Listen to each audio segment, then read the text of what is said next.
Bonjour à tous, bienvenue sur Public Sénat pour suivre les travaux parlementaires pendant cette crise du coronavirus. Les sénateurs ont auditionné le PDG de la SNCF, Jean-Pierre Farandou, pour connaître les conséquences de cette crise sur le groupe ferroviaire. Actuellement, la circulation des trains est méconnaissable, 6% de circulation pour les TGV, 15% pour les TER, 25% pour les trains en Île-de-France. Et puis une question se pose, comment la SNCF va organiser la reprise du trafic à partir du 11 mai, à partir de la fin du confinement strict, tout en assurant la sécurité sanitaire des passagers? La réponse dans cette audition. Donc je suis très heureux que nous puissions ce matin accueillir Jean-Pierre Farandou, qui est le président directeur général de la SNCF, Monsieur Fanichet, qui est président directeur général de SNCF Voyageurs, et Monsieur Frédéric Delorme, qui est président directeur général de Fret SNCF. Donc, Monsieur Delorme sera là uniquement en audio, puisqu'il a un petit problème de caméra. J'indique cela pour mes collègues sénateurs. Messieurs les présidents, donc merci d'avoir accepté de participer à cette audition. Nous avons auditionné la semaine dernière Jean-Baptiste Djebbari, secrétaire d'État au transport, avec lequel nous avons déjà eu l'occasion d'évoquer en partie la question des transports ferroviaires. Mais nous souhaitions évidemment pouvoir aller plus avant et plus loin avec vous sur cette question qui évidemment nous préoccupe beaucoup et est au cœur des travaux de notre commission. Nous avons d'ailleurs installé un groupe de suivi avec des référents sur cette question et tout à l'heure vous aurez l'occasion d'entendre notamment Didier Mandelli qui vous interpellera sûrement sur un certain nombre de sujets.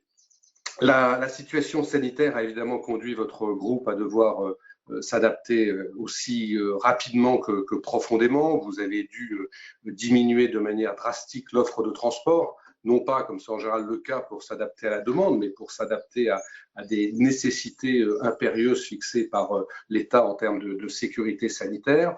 Aujourd'hui, je crois que ce sont seulement 7% des TGV et 15% des TER qui circulent, mais le chiffre est encore plus réduit et quand on prend en compte le nombre de voyageurs, et je crois que vous nous l'indiquerez tout à l'heure.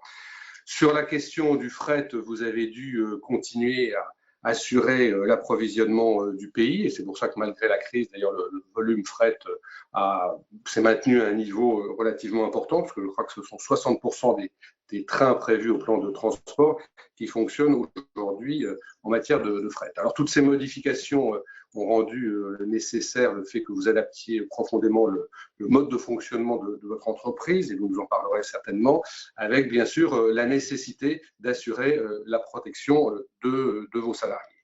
Cette réorganisation, elle a aussi et peut-être surtout des répercussions économiques et financières qui sont importantes pour votre groupe, pour le fret bien sûr, qui est déjà dans une situation dont on connaît tous la fragilité, mais au-delà, je crois, pour l'ensemble du groupe qui subit de plein fouet cette situation, qui après avoir subi les conséquences de la grève aujourd'hui subit les conséquences de cette pandémie. Et c'est vrai que nous sommes relativement inquiets par rapport à la situation du groupe, par rapport à ses résultats, par rapport à sa trajectoire financière, par rapport aussi aux investissements qu'il doit réaliser. Et Jean-Baptiste Djebbari disait lui-même qu'il y aurait sans doute à hiérarchiser les investissements qui sont prévus. Et vous imaginez les inquiétudes que l'on peut avoir, notamment sur l'avenir des petites lignes. Et on se pose aussi la question de savoir si dans ce contexte, dans ce climat, la question de l'ouverture à la concurrence n'est pas, si ce n'est remise en cause, en tout cas retardée ou en tout cas plus difficile que prévu à l'origine. Au-delà de ces sujets d'actualité, nous aimerions vous entendre, messieurs les présidents, sur l'après 11 mai, comment on remet en service des lignes qui ont été à l'arrêt pendant 2 mois en termes d'infrastructure, en termes de matériel notamment, et comment on fait en sorte que les gestes barrières, dont apparemment et très certainement il faudra continuer à mettre en œuvre pendant de longs mois, comment on met en œuvre ces gestes barrières dans les transports de voyageurs et avec quelles conséquences pour vous en termes d'organisation et en termes financiers. Voilà, Monsieur le Président Farandou, quelques éléments que je voulais mettre sur la table en début de cette audition. Donc, je vais bien sûr vous laisser la parole pour un propos liminaire et ensuite je donnerai la parole à mes collègues qui ont déjà fait savoir qu'ils souhaitaient vous interroger ainsi que les présidents de vos filiales. À vous, Monsieur Farandou. Très bien, merci Monsieur le Président Moret, merci beaucoup de m'accueillir en quelque sorte, hein, même par la vidéo auprès de votre commission. Je salue aussi bien sûr le rapporteur de la commission et tous les membres de la commission. Effectivement, j'ai prévu un petit propos introductif pour démarrer. Je suis accompagné aussi du président Fanichet, hein, qui est le président de SNCF Voyageurs, qui pourra peut-être développer les aspects que vous avez soulevés sur l'offre voyageurs aujourd'hui et demain. Et puis aussi Frédéric Delorme, le président de notre SA Fret. Vous avez aussi souligné la question du fret qui est très présent pendant la crise. Pour autant, nous savons tous qu'il y a des sujets de fond qui se posent sur l'activité fret ferroviaire. Donc, ça peut être aussi intéressant qu'il soit capable de détailler ses analyses et ses propositions. Mon premier propos, ça sera la réaction de la SNCF pendant la crise. Je crois que ce qui nous a guidés, c'est la mobilisation d'une entreprise publique au service des Français. Je crois que c'est dans ces conditions-là qu'on retrouve l'essence même de ce qu'est une grande entreprise de service public. Nous nous sommes mobilisés avec tous les cheminots à la fois pour assurer le service essentiel demandé par le pays, pour les voyageurs comme pour le fret. Nous avons bien sûr intégré les consignes de protection des Français, de protection sanitaire, et puis bien sûr en ayant toujours en tête la protection de mes salariés, de nos salariés, les cheminots, tout en étant en première ligne de la deuxième ligne. Pour aller faire tourner des trains, il faut sortir de chez soi. On a bien sûr des gens confinés, les gens des fonctions support sont en télétravail, mais on a aussi beaucoup de cheminots, plusieurs milliers de cheminots qui sortent dans les postes d'aiguillage, qui sortent dans les cabines de train, qui sortent dans les chantiers. On a aussi des chantiers qui se sont poursuivis, dans les ateliers de maintenance. Enfin, on a aussi toute cette force industrielle de la SNCF qui ne s'arrête pas arrêtée, qui ne s'arrête pas pendant cette grave crise. On a réagi très vite en mettant en place dès les premiers jours une task force, excusez-moi d'anglicisme, enfin une force de très haut niveau qui est en relation avec les pouvoirs publics, puisque nous avons, bien sûr, nous sommes inscrits dans les orientations données par les pouvoirs publics en matière sanitaire. Donc, nous respectons strictement et nous avons amplifié d'ailleurs aussi l'information sur les gestes barrières, à la fois pour nos propres personnels, mais aussi pour les voyageurs. Nous avons diffusé beaucoup de messages dans les premiers jours où il fallait faire la promotion des gestes barrières, des gestes qui sauvent, j'allais dire, pendant cette période de virus. Le plan de transport a été considérablement abaissé progressivement. C'est une notion d'un peu de marche d'escalier que nous avons descendu au fur et à mesure que la situation sanitaire du pays se durcissait en quelque sorte. Et Christophe Fanichet d'ailleurs m'a aidé à organiser cette réduction de l'offre. Nous l'avons fait progressivement. Nous l'avons fait bien sûr en liaison avec les autorités organisatrices de mobilité, dont les régions en province et Île-de-France, mobilité en Île-de-France. On peut souligner la qualité des relations, je crois, qui se sont installées, des contacts fréquents, à la fois bien sûr région par région avec nos directions régionales, mais on peut aussi souligner aussi l'action de Franck Lacroix, qui est à la fois directeur des TER, mais aussi directeur général adjoint territoire. Nous avons eu le souci depuis le début d'avoir certes une approche centralisée de la crise pour coordonner l'action de la SNCF sur l'ensemble du territoire national, mais aussi d'avoir des relais locaux, des relais régionaux pour ajuster très finement notre offre et notre action région par région. Donc, je crois qu'on a à peu près réussi à le faire. Et on a en ce moment un cycle de réunions hebdomadaires avec les vice-présidents de transport, et j'ai moi-même pu appeler plusieurs fois des présidents de région pour ajuster nos visions respectives au fur et à mesure où nous avons progressivement calé cette offre qui est maintenant à peu près arrivée à une espèce d'étiage. Donc, on le rappelle, l'offre TGV est très très basse. On n'a que 40 TGV par jour qui circulent, alors que d'habitude, c'est entre 600 et 700. Donc, on voit une offre TGV considérablement réduite, ce qui est logique par rapport au confinement. Le confinement et à la demande des pouvoirs publics que les gens ne se déplacent pas partout dans le territoire. Donc, il y a une grande cohérence par rapport à cette offre minimale, mais elle est toujours là, parce que je crois que c'est important d'assurer le lien territorial au plan national. Il peut y avoir aussi quelques personnes qui ont besoin peut-être d'aller aider leurs parents en situation de santé peut-être précaire à l'autre bout du pays. Donc, j'ai tenu, les pouvoirs publics en ont été d'accord à maintenir un flux minimal d'offres TGV dans le pays. Ensuite, sur Sur les TER, on est autour de 15%, comme vous l'avez dit, Président. Donc, c'est vraiment une logique domicile-travail, essentiellement. Donc, ça fonctionne. Et sur l'Île-de-France, c'est pareil. On est à peu près à 20-25% d'offres en Île-de-France selon les lignes. C'est là où le nombre de personnes à transporter est la plus importante, puisqu'on a beaucoup de centres névralgiques qui sont en région Île-de-France. Et au-delà des soignants, bien évidemment, qui sont le cœur de cible. Et nous avons d'ailleurs ajusté les horaires ou des trains ou des cars que parfois nous avons mis en complément. Nous avons vraiment centré sur les besoins premiers des personnels soignants, dans les hôpitaux en particulier, avec des prises de services décalées. Mais on a aussi, on n'oublie pas les soldats de la deuxième ligne, dont nous faisons partie en quelque sorte, avec tous ces personnels dont nous avons besoin pour assurer le fonctionnement de notre pays.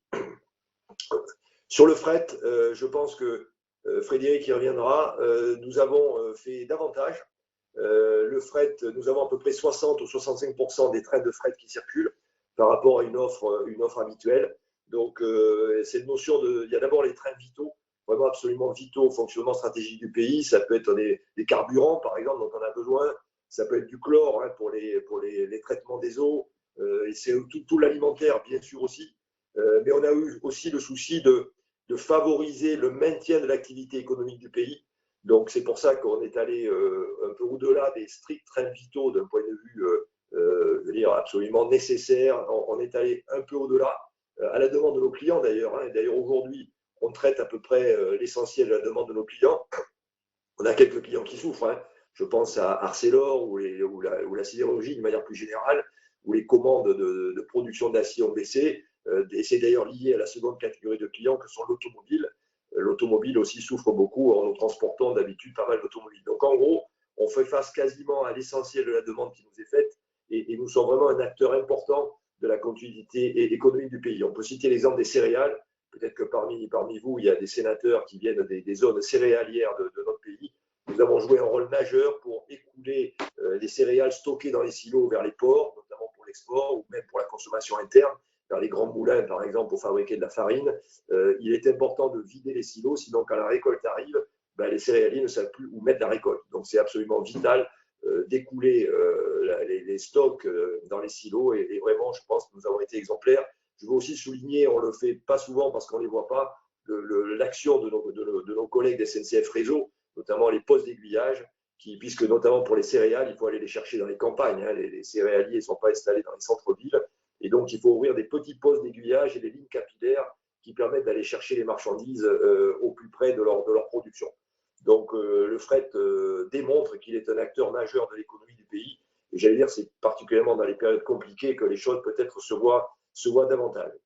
Un point que vous avez soulevé aussi, c'est la protection sanitaire de nos personnels. Bien sûr, ça nous a guidés. Bien évidemment, les mesures, on voit, elles ont été prises dans le temps. L'application stricte des gestes barrières. Nous avons rédigé des fiches métiers. Nous avons revu les fiches métiers normales, entre guillemets, pour les adapter aux circonstances sanitaires du Covid-19. Nous avons aussi eu le courage de fermer des services, notamment qui n'étaient pas indispensables. Je pense aux services de vente au guichet, parce que là, justement, on avait, au fil du temps, enlevé les hygiaphones. Les fameux hygiaphones étaient bien sûr enlevés depuis des années. Donc, il n'y avait pas de barrière physique entre nos personnels de vente et la clientèle. Donc, il nous est apparu plus sûr, finalement, et pour les clients et pour nos salariés, d'arrêter la vente au guichet. Sur le contrôle des trains, c'est pareil. Nous avons recentré l'action des contrôleurs sur leur action de sécurité indispensable à la mise en circulation des trains. Voilà quelques exemples où nous avons pris des décisions un peu radicales pour moins exposer nos personnels. Et quand on le combine, bien sûr, avec la réduction drastique de l'offre, on voit bien ça a eu pour effet d'exposer moins de cheminots au risque sanitaire. Sur l'usage des masques, je pense que c'est peut-être un sujet sur lequel on reviendra. Peut-être pour rappeler, alors c'est des choses qui ne sont pas connues, on n'a pas fait trop de publicité là-dessus. Nous avions, la SNCF, un stock de précaution. Contrairement peut-être à d'autres entreprises, la SNCF était plus fourmi que cigale et nous avions constitué un stock stratégique de masques. Bien sûr, ce stock stratégique de masques a été mis sous contrôle de l'État dès le début de la crise. Nous l'avons conservé physiquement, mais avec un contrôle strict de l'État. L'État nous a demandé quand même de donner tous les masques FFP2 que nous avions plus d'une centaine de milliers. Nous les avons donnés à l'État pour que l'État puisse approvisionner les hôpitaux. Donc ça, les masques FFP2 de la SNCF sont partis très vite dans le circuit, et on peut le comprendre bien évidemment, des masques à destination des soignants. Et nous avons gardé un stock de masques chirurgicaux à disposition. Entre parenthèses, d'ailleurs, nous avons donné une partie de ces masques à la RATP, qui avait peut-être pas eu la même précaution que nous en se dotant de masques. Nous, on en avait. Et depuis le début, nous avons une utilisation sous contrôle de l'État et sous validation de l'État, ténue au départ, que nous avons un peu amplifiée au fil du temps sur les masques. Nous avons dû gérer, bien sûr, le risque pour les personnels en contact avec les clients, voilà, qui ont été soumis d'abord au risque sanitaire et puis quand même aux médias, qui ont installé le risque très important autour de ce virus. Donc, il fallait les sécuriser en quelque sorte. Donc, nous avons mis en place un système de kits. Donc, chaque contrôleur, chaque agent de la surveillance générale, la sûreté ferroviaire, dont on a bien besoin aussi dans ces périodes, et les conducteurs qui sont seuls à bord des trains et qui peuvent intervenir parfois dans la partie occupée par les voyageurs, nous avons doté de 2 masques chacun, dotation individuelle, qui leur permettait de se protéger si les circonstances le demandaient. Nous avons aussi élargi ce stock de masques à des collectifs. Donc, il y a des stocks de précaution dans des collectifs de gare, par exemple, ou de pause aiguillage. Et puis, plus récemment, quand on a vu monter aussi les problèmes de respect des gestes barrières, nous avons doté nos personnels de maintenance, à la fois des matériels roulants et de la voie de masques à titre plus individuel, puisque les lieux étaient confinés dans les pauses aiguillages et à la fois on ne pouvait pas toujours maintenir une distance suffisante entre les salariés. Donc nous avons fin mars élargi ces dotations de masques. Voilà, donc nous avons maintenant une doctrine qui a évolué au fil du temps. Bien sûr, nous-mêmes, nous avons, comme les pouvoirs publics, évolué. Nos dispositifs ont évolué au fur et à mesure. Je voulais aussi pointer le dialogue avec les syndicats qui a été de qualité. Ce n'est pas toujours simple à la SNCF, vous le savez. Peut-être qu'on y voit aussi peut-être le bénéfice de relations sociales qu'on a pu améliorer dans l'entreprise. C'est un paradoxe, on a connu une grande grève autour des retraites, mais une forme de respect mutuel est installée, d'écoute mutuelle, et nous avons bien sûr travaillé avec les organisations syndicales sur ces règles de protection. Nous avons joué la transparence totale, puisque nous avons une conférence sanitaire interne au sein de la SNCF, où nous faisons le point sanitaire des cheminots malades, et nous avons associé par exemple un représentant des syndicats à ces conférences sanitaires, donc ils ont accès à toute l'information en toute transparence. Voilà, donc le fait qu'à la fois nous avons montré notre sérieux dans les règles de protection de nos salariés et le fait de jouer la transparence nous a permis de réduire le risque d'un emballement des syndicats, notamment à coup de droits de retrait. Nous avons bien quelques petits droits de retrait sporadiques à droite à gauche, mais franchement, c'est sous contrôle. Et nous n'avons pas eu à gérer des droits de retrait massifs, ce qui aurait bien sûr pénalisé lourdement la mise en place du service essentiel ferroviaire. Pourvu que ça dure, hein, bien évidemment, pourvu que ça dure. Et d'ailleurs, nous commencerons à travailler avec eux sur les conditions de reprise, parce qu'il faudra les associer à la manière d'augmenter considérablement le nombre de trains que nous serons amenés à produire à partir du 11 mai, qui est la date cible qui a été indiquée par le président de la République et sur laquelle nous allons maintenant tous travailler. Je regarde les messages que je voulais vous donner. Peut-être vous dire qu'au-delà de cet effort de participation directe au plan de transport en situation sanitaire dégradée, il y a eu les plus de la SNCF. Le plus spectaculaire, c'est bien sûr les TGV sanitaires. C'est une idée d'ailleurs de Christophe Fanichet, hein, il faut rendre à César. C'est le président Fanichet qui a eu cette idée-là, elle est formidable. Elle remplit de fierté les cheminots. Alors soyons modestes, hein, nous sommes un tout petit maillon d'une grande chaîne sanitaire, mais c'est vrai que là, c'est une contribution beaucoup plus directe à l'effort sanitaire du pays. C'est beaucoup de travail, c'est 2 ou 3 jours de préparation pour équiper les trains au transport sanitaire. Ça devient des petits hôpitaux, hein, les trains deviennent des petits hôpitaux avec de l'air comprimé qui est embarqué à bord, des installations électriques, et sûr pour faire marcher tous les appareils nécessaires au maintien des malades qui sont embarqués. Donc c'est un gros travail aussi de sécurisation de la circulation. Bien sûr, ces trains-là n'ont pas droit à la panne, n'ont pas droit à l'erreur, et tout leur trajet est très surveillé pour être sûr à 100% qu'ils arriveront à destination dans les meilleures conditions. C'est vrai que c'est un petit bout de fierté cheminote de participer plus directement à l'effort sanitaire.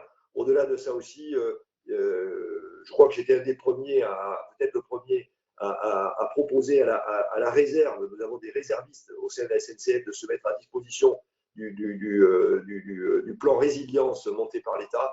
Nous avons 500 réservistes qui ont été mis à disposition de la défense pour donner un coup de main dans le cadre du plan résilience à l'effort du pays. Aussi beaucoup de générosité de la part des cheminots, la Fondation SNCF, les SNCF Immobilier fait des tas de choses. Enfin voilà, toutes les forces de la SNCF ont eu le souci de faire plus encore que de faire rouler des trains dans cette période difficile. Les territoires, j'avais parlé, je répondrai à vos questions. L'aspect économique, alors oui, nous allons subir de lourdes pertes, c'est encore trop tôt pour les chiffrer, elles seront lourdes, elles sont considérables. On commence bien sûr déjà à anticiper et sur les sujets de trésorerie et sur les sujets d'économie post-crise. Sur la trésorerie, la SNCF est solide, hein, nous avons des lignes de trésorerie court terme, donc nous sommes une entreprise solide. Bon, pour autant, nous devons faire attention à ces sujets de trésorerie, sans panique, hein, sans crainte excessive. La SNCF tiendra, je rassure tout le monde. Nous paierons les salaires, nous paierons nos fournisseurs. Nous faisons d'ailleurs attention aux petites entreprises, nous faisons attention à ne pas jouer avec les délais de paiement pour tous nos fournisseurs en général, mais sur les petites entreprises en particulier. Pour autant, nous allons sur les marchés pour lever de la ressource. Nous l'avons fait récemment, la semaine dernière, nous avons levé 1,250 milliard d'euros, avec des green bonds d'ailleurs, puisque nous avions cette possibilité de le faire. Donc une finance tournée vers le développement durable. Voilà, donc nous serons prudents, nous serons actifs, mais sans panique, et la SNCF tiendra bien sûr au plan financier, même si c'est une année particulière où nous devrons, au-delà des financements normaux prévus, notamment pour financer les investissements de la SNCF, qui sont toujours importants bien sûr, nous aurons bien sûr à rajouter les décalages de rentrée que nous allons enregistrer avec cette activité très réduite pendant quelques mois, les quelques mois que durera ce confinement. Le fret, je vais vite puisque Frédéric Delorme peut-être développera ou répondra à vos questions. Bon, le fret, c'est un souci de préoccupation économique. On savait que la situation du fret est compliquée. Une société anonyme a été créée en début d'année dans le cadre de la nouvelle SNCF. Elle est dotée de fonds propres, hein, de 170 millions d'euros de fonds propres. Elle peut tenir quelques temps, mais au fond, la conviction que j'ai, et je ferai court, c'est que si on veut que le fret ferroviaire se porte bien dans le pays, et au-delà de la seule SNCF, il y a d'autres opérateurs privés qui exploitent du fret ferroviaire dans le pays, il faut qu'elle soit aidée. Comme d'autres pays européens l'ont fait, nous pensons que le maintien et le développement de fret ferroviaire est souhaitable, est possible et souhaitable dans ce pays, mais à l'instar de ce qui a été fait dans d'autres pays européens, il faut qu'il y ait des systèmes d'aide qui se mettent en place pour donner une vraie perspective, une vraie durabilité au transport de fret. Voilà, donc, et ce principe d'aide, à mon avis, sera encore plus important en sortie de crise, parce que bien évidemment, même si nous faisons rouler des trains, on voit bien que l'activité économique sera compliquée dans notre pays à la sortie de cette grève. Voilà, pour conclure, je redirais que la SNCF prend toute sa place dans l'effort du pays, en ce moment, pendant la crise, bien évidemment. Je peux le dire, les cheminots sont très engagés. On retrouve vraiment ces valeurs profondes d'appartenance et de conviction à un service public, à un grand service public français, au service des Français, au service des territoires. Et ce rôle-là, je souhaite qu'il soit prolongé au-delà de la crise, parce qu'au fond, je pense que aussi bien en fret qu'en voyageurs, le ferroviaire, et la SNCF est un grand acteur du ferroviaire, est vraiment la solution pour une mobilité à la fois durable, bien évidemment, au service des territoires, mais aussi une mobilité sanitaire, parce que quand on compare avec la voiture, on peut contrôler et réguler les gens qui prennent le train. On ne peut pas contrôler les gens qui prennent la voiture. On l'a vu encore avec les départs en week-end ou en vacances de manière un peu débridée. Le train est quelque chose de régulé. L'usage de la voiture l'est beaucoup moins. Et donc, pour moi, le train doit être la solution d'une mobilité durable et sanitaire. Voilà les points que je voulais citer dans mon introduction.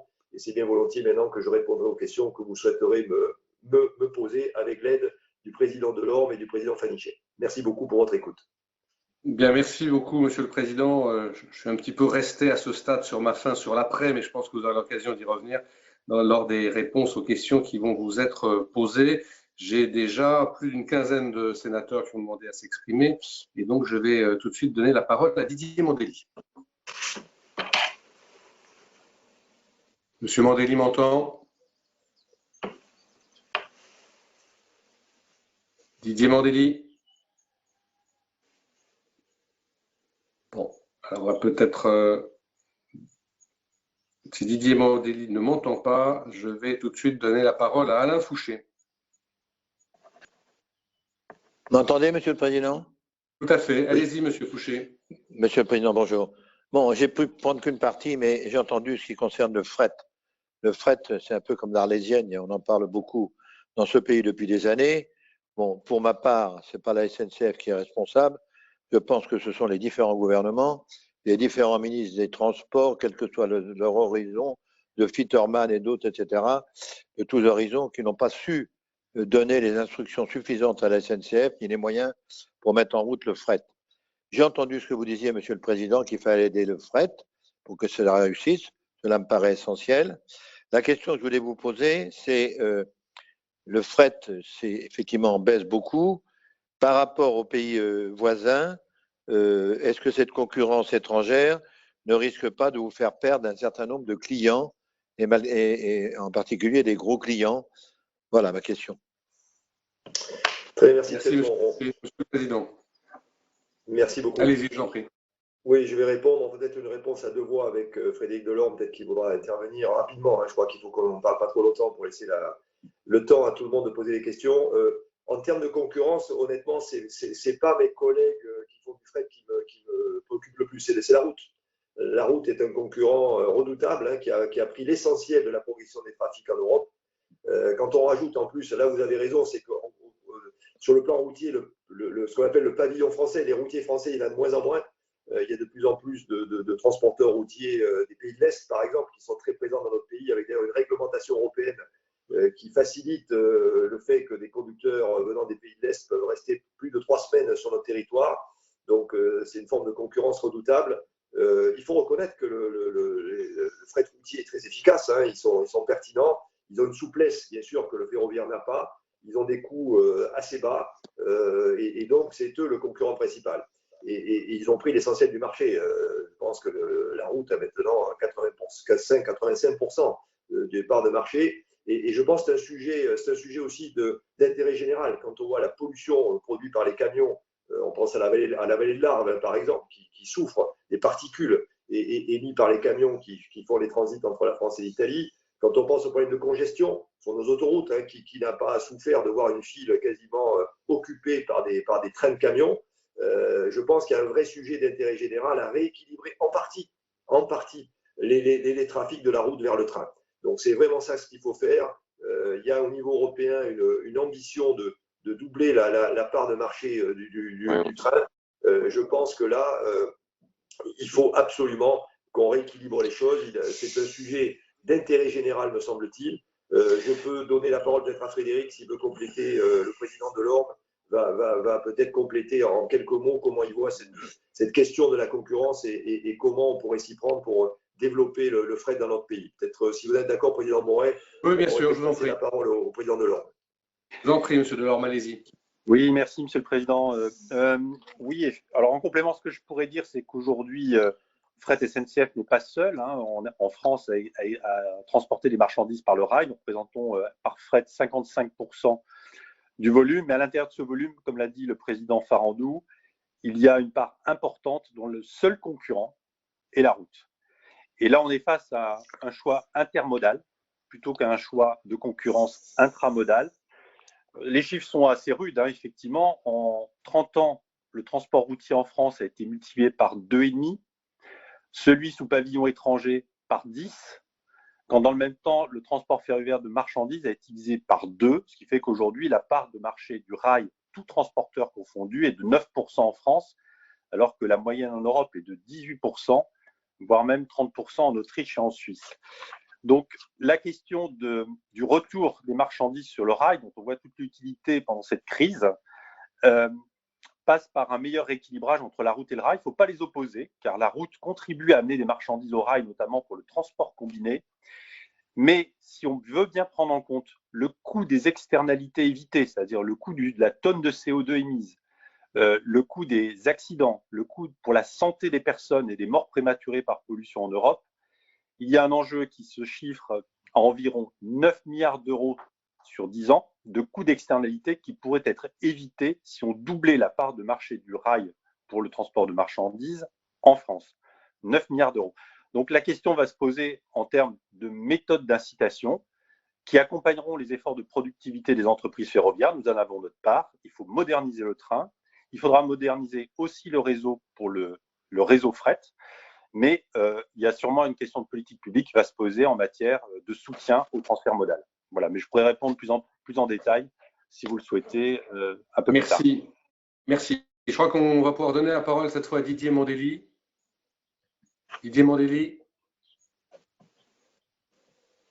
Monsieur Mandelli, il semblait qu'on les retrouvait. La connexion avec la Vendée n'est pas satisfaisante apparemment. Bon, Frédéric Marchand.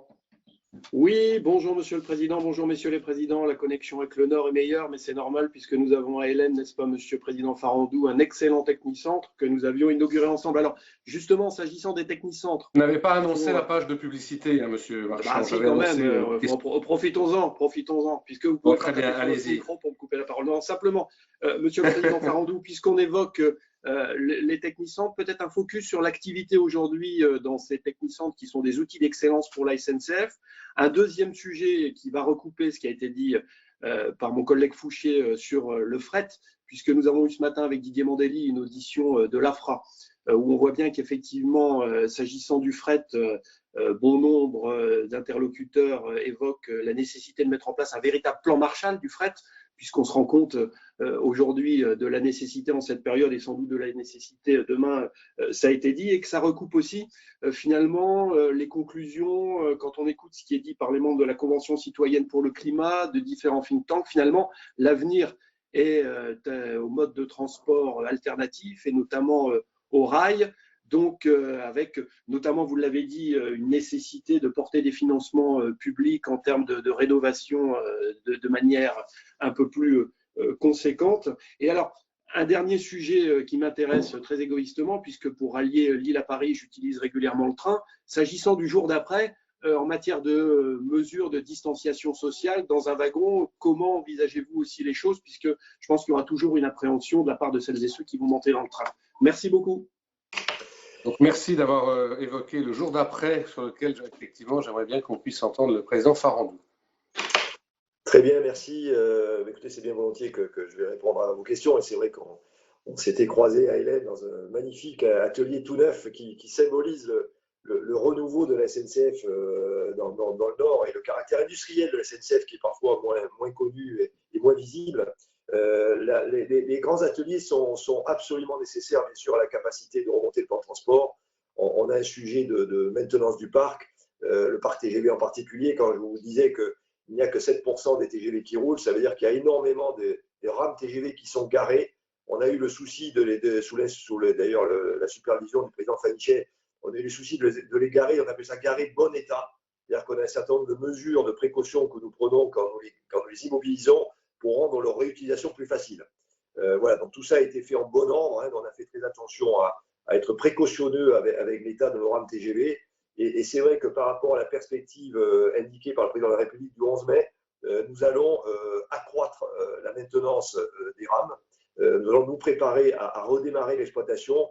Et c'est peut-être le premier métier que nous allons réintensifier, eh bien, c'est la maintenance. Donc nous allons préparer les conditions dans lesquelles nous allons rappeler davantage de cheminots dans les ateliers pour faire des opérations de maintenance qui ont été mises de côté. On a fait que la maintenance strictement nécessaire. Il y a des opérations plus importantes qu'il faut faire.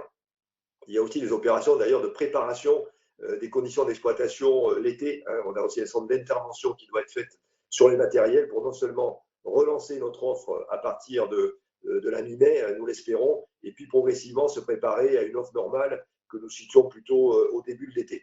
Je termine sur le jour d'après d'ailleurs et je reviendrai sur le fret ensuite. Alors le jour d'après, nous le préparons, bien sûr. Il y a la première idée, c'est qu'il sera progressif, parce que le jour d'après sera progressif. Donc en matière de TGV, nous allons avoir une remontée progressive de l'offre qui cherchera d'ailleurs à coller à la demande.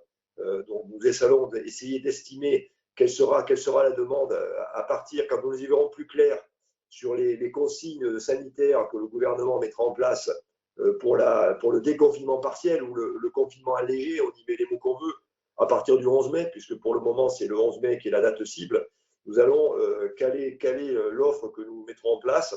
Ça nous permettra aussi de rôder le retour, la relance de la machine industrielle de la SNCF, dont nous aurons une reprise progressive, avec peut-être par rapport à l'offre actuelle, un doublement à peu près de l'offre dans les premières semaines. Ensuite, un autre palier autour d'un TGV sur 2 pendant un mois environ. Et puis, on espère arriver à 100% des TGV au début de l'été. En tout cas, c'est le plan de route que nous nous fixons. C'est une première estimation pour nous organiser. Nous adapterons ces marches d'escalier par le haut ce coup-ci en fonction de la réalité de la demande et de la rigueur des consignes sanitaires. Sur les consignes sanitaires, alors d'abord, nous les appliquerons très strictement. C'est vrai qu'aujourd'hui, dans les TGV qui roulent, nous appliquons la distanciation sanitaire en mettant au maximum un passager sur 2 dans les TGV. Donc ça, nous appliquons ça avec les règles de réservation. Nous nous interrogeons sur la poursuite de cette règle. Pourquoi? Parce que d'abord, elle est très handicapante au niveau capacitaire. Hein. On se prive de la moitié des capacités, donc c'est quand même très pénalisant en matière d'efficacité du plan de transport que nous proposons. Et puis deuxièmement, je crois qu'il faut être clair, la dimension économique aussi doit commencer à rentrer dans nos préoccupations. Et vous savez que le point mort de rentabilité d'un TGV, c'est environ 60% d'occupation. Ça veut dire que tant qu'on n'est pas à 60% d'occupation, nous perdons de l'argent à chaque TGV qui circule.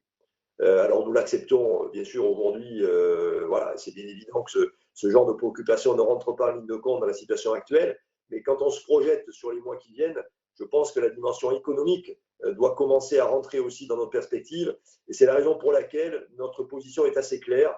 Nous souhaiterions, mais on le met au conditionnel parce que ce n'est pas nous qui pourrons le décider, nous souhaiterions que les pouvoirs publics demandent, comme ça a d'ailleurs été un peu évoqué par le président de la République, que les passagers ferroviaires portent un masque pour pouvoir utiliser les moyens de transport ferroviaires. Et nous souhaiterions que cette règle soit d'application obligatoire, pour être clair. Donc il faut porter un masque pour prendre le train, à la fois dans les TGV d'ailleurs comme pour les transports de la vie quotidienne, où il est encore plus dur de maintenir la règle de distanciation, et que dès lors, si le masque est obligatoire, nous pensons, alors il faudra un avis médical pour le confirmer, nous pensons que dans ce cas-là, nous pourrions lever la règle de distanciation et donc revenir à une occupation plus classique de nos TGV. Voilà, ça c'est pour le jour d'après. En tout cas, en termes de modalités. Donc, une reprise progressive, on va dire autour de 10-20%, puis 50%, puis 100% à l'été. Ça, c'est l'espoir que nous avons en matière de remontée du trafic pour les TGV. Pour les trains de la vie quotidienne, nous pensons redémarrer très vite à 50% à peu près, pour les TER comme pour l'Île-de-France, et ensuite s'adapter à la demande au fur et à mesure que le nombre de Français devant prendre le train pour aller travailler en particulier augmenterait. Ça, c'est un peu les perspectives en matière d'offres et de trafic. Et puis, sur l'usage du train, port du masque obligatoire pour nous permettre de lever des mesures de distanciation qui nous paraissent très, très compliquées à appliquer. On pourrait renforcer le dispositif aussi avec des dispositifs, bien sûr, de type gel, lavage de mains, etc. dans les gares. Enfin, renforcer aussi l'application des règles barrières pour sécuriser complètement le dispositif. Voilà ce que je peux vous répondre sur… Alors, quant au fret, oui, il faut un plan Marshall. Il faut un plan Marshall pour le fret. J'allais dire qu'on le proposait avant la crise. On le propose encore plus, puisqu'il y a une notion de plan de relance aussi qui peut arriver après la crise. Il faut effectivement des investissements pour le fret, à la fois des investissements notamment sur le réseau. Le réseau a besoin d'être adapté au fret. Donc là, il y a du boulot à faire sur les voies de service, sur les chantiers de triage, sur peut-être des itinéraires fret aussi qu'il faut mettre en place pour que le fret soit moins pénalisé par les trains de voyageurs, par exemple. Donc, il y a des choses à faire en matière d'infrastructure. Et puis, il ne faut pas se le cacher, il y a aussi une dimension fonctionnement. Il faut, par un système d'incitation aux entreprises, faire en sorte que plus de marchandises soient dans les trains et pas dans les camions. C'est ce qu'on appelle l'aide au wagon isolé, par exemple, l'aide à la pince pour le container. Donc, il y a des choses, effectivement, à prévoir pour encourager les entreprises à davantage utiliser le train pour transporter leurs marchandises. Merci beaucoup. Je pense qu'on a peut-être une chance d'avoir M. Mandelli. Monsieur Mandelli. M. Mandelli est l'Arlésienne de cette audition. Monsieur Mandelli, une fois. 2 fois, 3 fois. Madame Assassi. Madame Assassi. Oui, oui, Président, vous m'entendez? Très bien. Bonjour, depuis la Seine-Saint-Denis qui souffre beaucoup. Merci, Président Moret, pour l'organisation de cette audition et merci à vos collaboratrices et collaborateurs. Bonjour, chers collègues, et bonjour, messieurs les présidents. En premier lieu, je veux moi aussi saluer le sens des responsabilités des cheminots dans tous les corps, leurs corps de métier dans cette épreuve que notre pays traverse. J'ai 3 questions, mais rapides, que je projette moi aussi dans la sortie progressive du confinement dès le 11 mai, comme l'a annoncé le président de la République. La première était relative aux questions sanitaires, mais le président Farandou a répondu pour une bonne partie aux questions que j'avais, donc je n'y reviens pas. Je voudrais insister sur le fret. Vous savez, Président Moret, que c'est un sujet qui me préoccupe beaucoup. Et c'est bien sûr que le fret a été sacrifié par des choix politiques d'hier et d'avant-hier. Mais je crois qu'il a été surtout fragilisé dans notre pays par la baisse d'activité industrielle. Alors le fret, tout le monde s'accorde pour le dire aujourd'hui, est un moyen bien sûr écologique, mais aussi et surtout, je crois que c'est un outil efficace pour le transport de produits manufacturés, alimentaires ou autres qui sont nécessaires aux besoins essentiels de nos concitoyens. Je suis ravie, Monsieur le Président Farandou, de vous entendre parler de plan Marshall pour le fret. Je crois que c'est une nécessité absolue aujourd'hui pour un pays comme le nôtre, et la crise a révélé effectivement que cette activité devrait être parmi les activités essentielles dans notre pays. Donc j'avais des questions précises, mais est-ce qu'il y a des dispositions qui sont prévues pour sécuriser et donc relancer au plus vite cette activité? Vous y avez répondu en partie. Dernière question, c'est à propos des infrastructures. Est-ce qu'il y a des assurances que les lignes qui sont actuellement fermées car non circulées vont pouvoir, dans le processus de sortie du confinement, être réouvertes? Et quel est le plan pour l'entretien de ces lignes ainsi que pour la maintenance qui n'a pas été effectuée sur les autres lignes, et ce depuis plusieurs semaines? Voilà, je vous remercie. Merci Madame Assassi. Monsieur le Président Farandou. Très bien, donc je vais reprendre la question sur les infrastructures. Oui, alors d'abord, toutes les lignes seront réouvertes. Bien évidemment, le réseau reprendra sur l'ensemble des lignes. Ça, c'est clair, il ne faut pas qu'il y ait de doute là-dessus. Ceci étant posé, oui, c'est compliqué de faire de la maintenance et des travaux pendant cette période. Alors, nous en faisons. Nous n'avons jamais arrêté d'en faire, mais nous en faisons moins, bien évidemment. Et nous avons une forme de logique de priorité aussi, parce que vous avez peut-être suivi, le débat est arrivé notamment avec les entreprises auxquelles nous sous-traitons les travaux. Donc, on a vu que tout ce qui est BTP, ça a été compliqué. Il y a eu une espèce de crise interne au BTP parce qu'on a constaté que les entreprises des BTP arrêtaient leur activité il y a quelques semaines. Une fois qu'on a arrêté, c'est toujours compliqué de reprendre. Dans la priorisation que nous avons, c'est d'abord la maintenance nécessaire à l'exploitation. Voilà, donc ça, nous en faisons et nous allons intensifier autant qu'on le peut pour être sûr que, par exemple, au 11 mai, nous soyons capables de reprendre la circulation des trains. Donc, il est important que tout ce que la maintenance directement liée à l'exploitation des trains soit assurée. Il y aura d'ailleurs des vérifications de sécurité à faire. Je pense au passage à niveau, je pense à un certain nombre d'équipements qui devront être testés pour être sûr que tout fonctionne et qu'on prend zéro risque en matière de sécurité ferroviaire, bien évidemment. Donc la maintenance de base est la première priorité.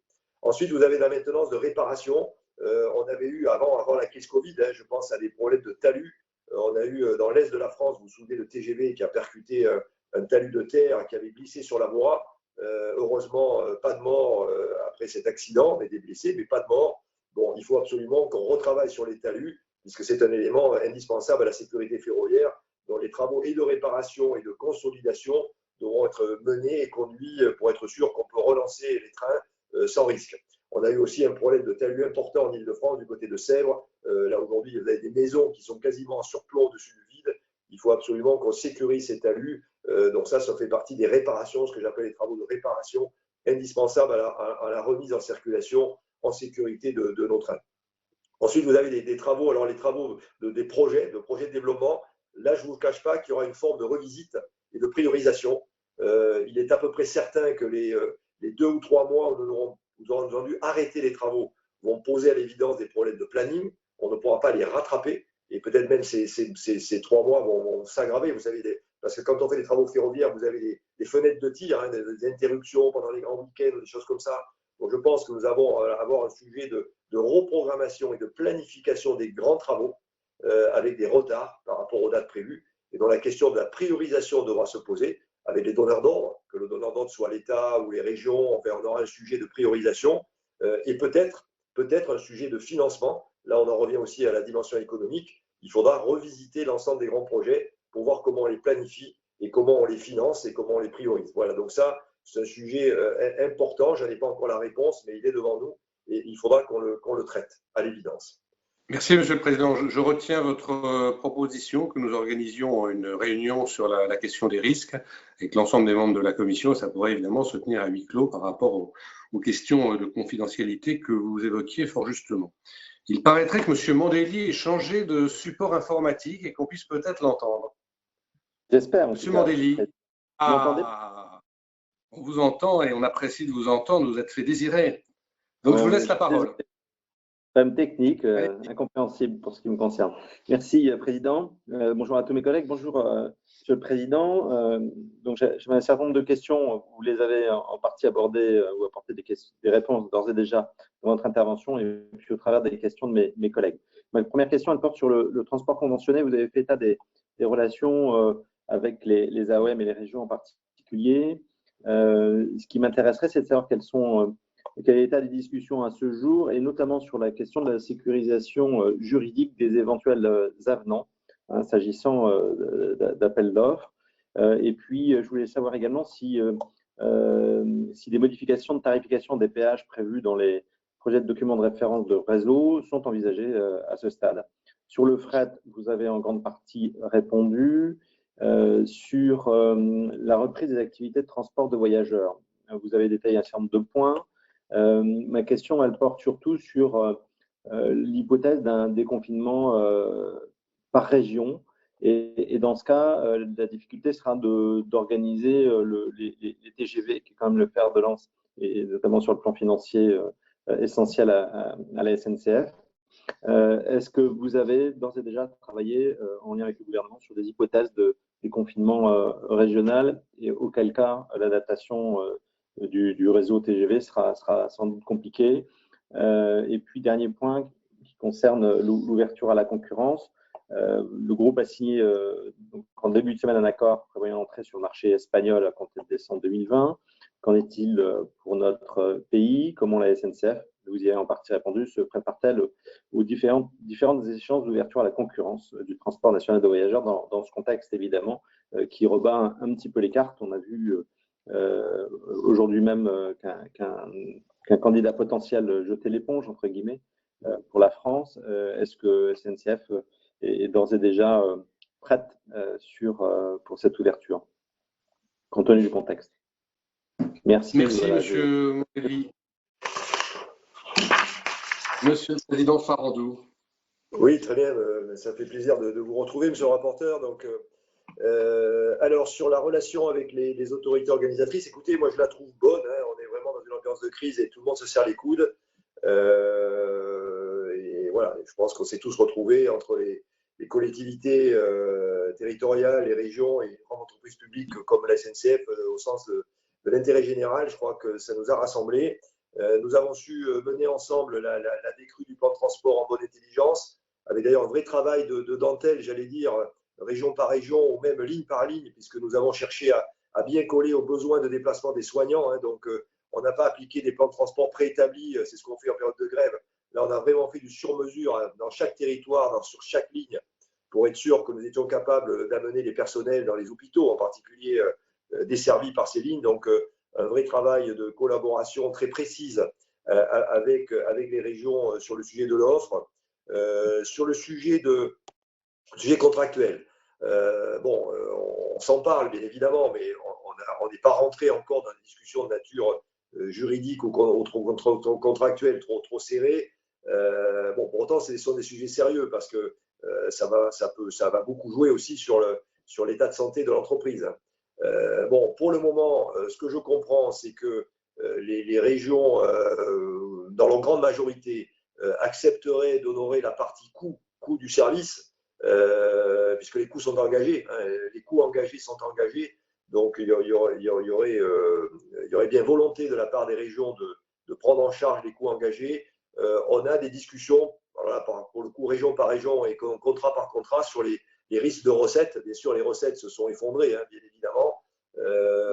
L'état d'esprit général, c'est quand même de considérer ce qui nous est arrivé comme un élément de force majeure. Hein. Je pense que personne ne pouvait prévoir la survenue de cette crise. Elle était très difficile à anticiper, elle était vraiment irrésistible. On le voit bien, on a du mal à résister.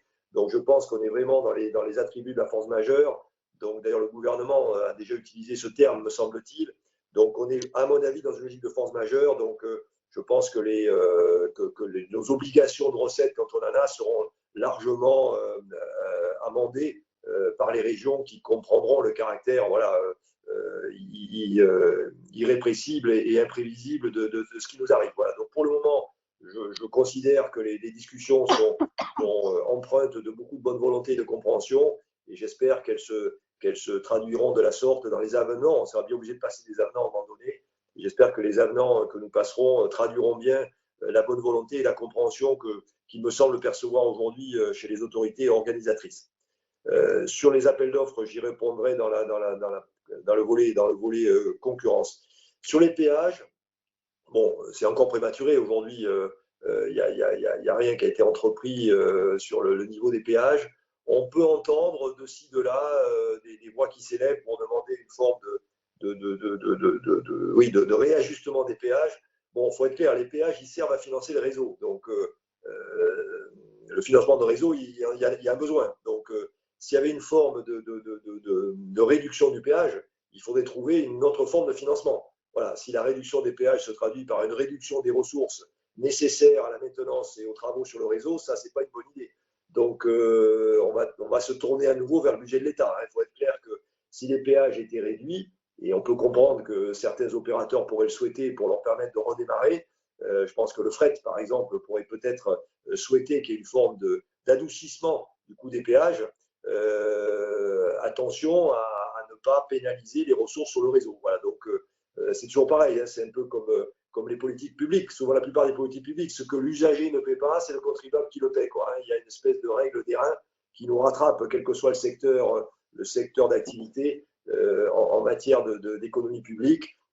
Donc voilà, donc pourquoi pas. Je pense que le sujet n'est pas tabou, mais il faudra aller au bout de la logique économique qui pourrait suivre une tentation légitime, peut-être pour certains, d'adoucir le coût des péages.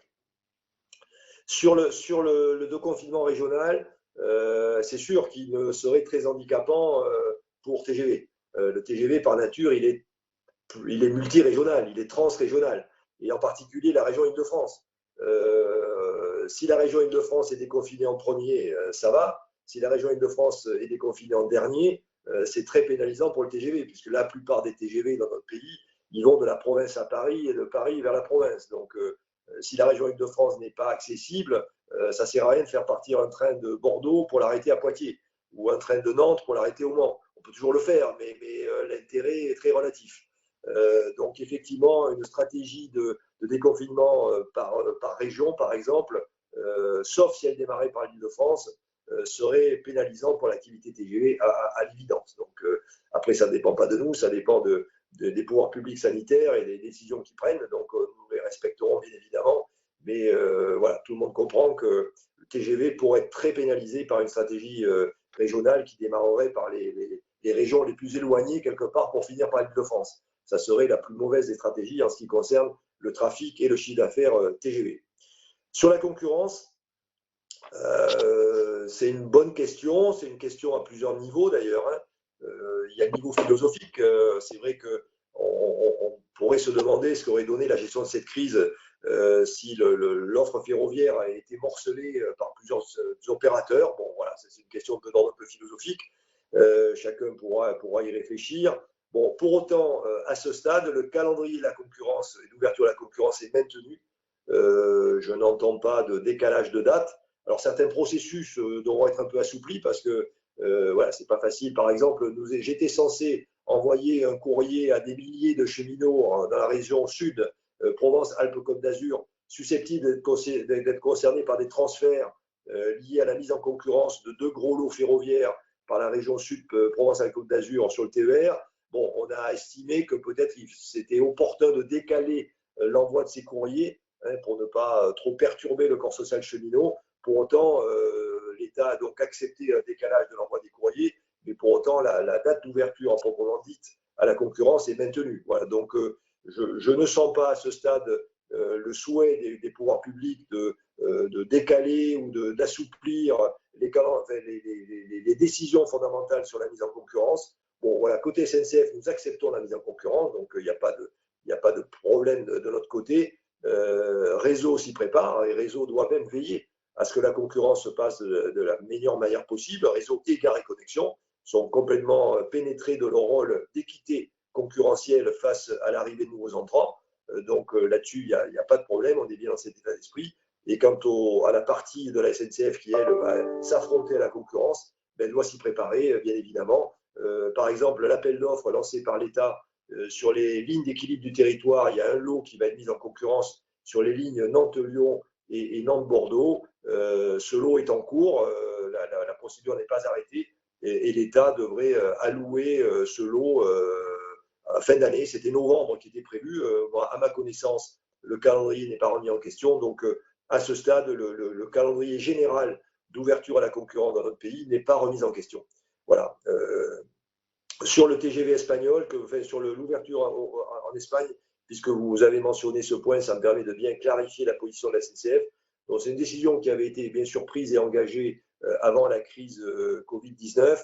Bon, on verra si sur la situation espagnole remet en question. L'ouverture à la concurrence était prévue pour la fin d'année 2020, au service d'année 2021. Et nous, la SNCF, nous étions mis en possibilité de le faire. Alors, quelle est la raison stratégique? C'est que, d'abord, nous allons être attaqués sur le réseau français par plusieurs opérateurs européens, dont les Espagnols. Les Espagnols, la Renfe a émis le souhait de venir nous concurrencer sur des lignes qui viendraient de la frontière de Barcelone, plutôt de par ce côté-là, Barcelone, Montpellier, Lyon. Donc, les Espagnols ont fait part de leur volonté de venir nous concurrencer sur le réseau français. Il n'y a pas que, il y a aussi les Italiens, par exemple, aussi, de trains italiens qui veulent nous concurrencer. Il peut y en avoir d'autres qui se positionneraient sur le marché de la grande vitesse français. Donc, première logique, si on est attaqué, il n'est pas anormal que nous cherchions à rattraper en Europe les volumes que nous perdrions et les parts de marché que nous perdrions en France. Deuxièmement, le réseau espagnol s'y prête parce qu'il est le réseau ferroviaire espagnol est assez peu circulé. Donc, quand on le compare, il est très important. Il est même plus important en longueur de kilomètres de voie que le réseau français, le réseau à grande vitesse. Donc, il est très important et il y a de la place. Voilà, c'est qu'aujourd'hui, Renfe est loin de saturer le réseau. Donc, il y a vraiment de la place pour proposer d'autres offres. Donc, c'est intéressant pour nous de nous y présenter. Et troisièmement, nous allons tester en Espagne ce que nous avons déployé avec succès en France, c'est le concept Ouigo.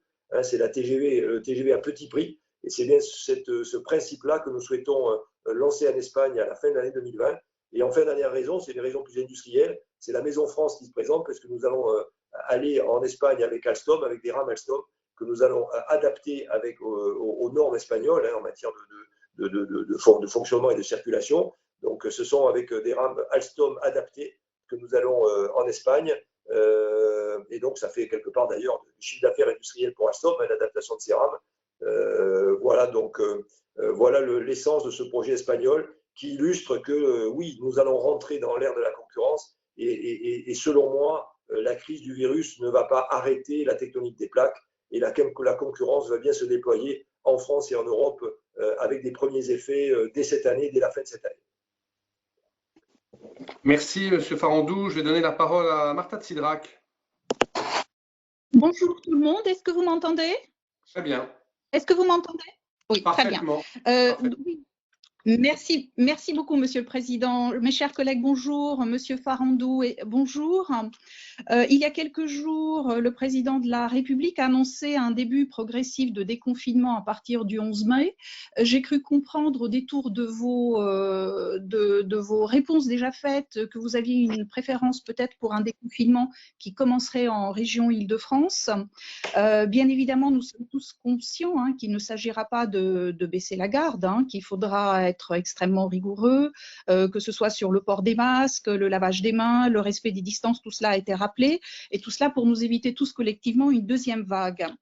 Dans ces conditions, Monsieur Farandou, comment comptez-vous organiser réellement ce retour de dizaines de milliers de salariés en Île-de-France, puisque je rappelle quand même qu'en temps normal, on parle de 5 millions d'usagers au quotidien, et donc comment comptez-vous allier véritablement cette surpopulation éventuelle dans des trains avec tous les gestes barrières qui vont de toute façon perdurer et s'imposer à nous pour que justement nous évitions cette deuxième vague. Et si vous permettez une deuxième petite question, c'est celle qui concerne les tarifs, puisque le mois de mai sera partiellement amputé. Il y avait eu des propositions que vous aviez faites évidemment pour le mois d'avril. Comment entrevoyez-vous en fait la tarification future au regard de ce déconfinement progressif qui va arriver? Merci beaucoup.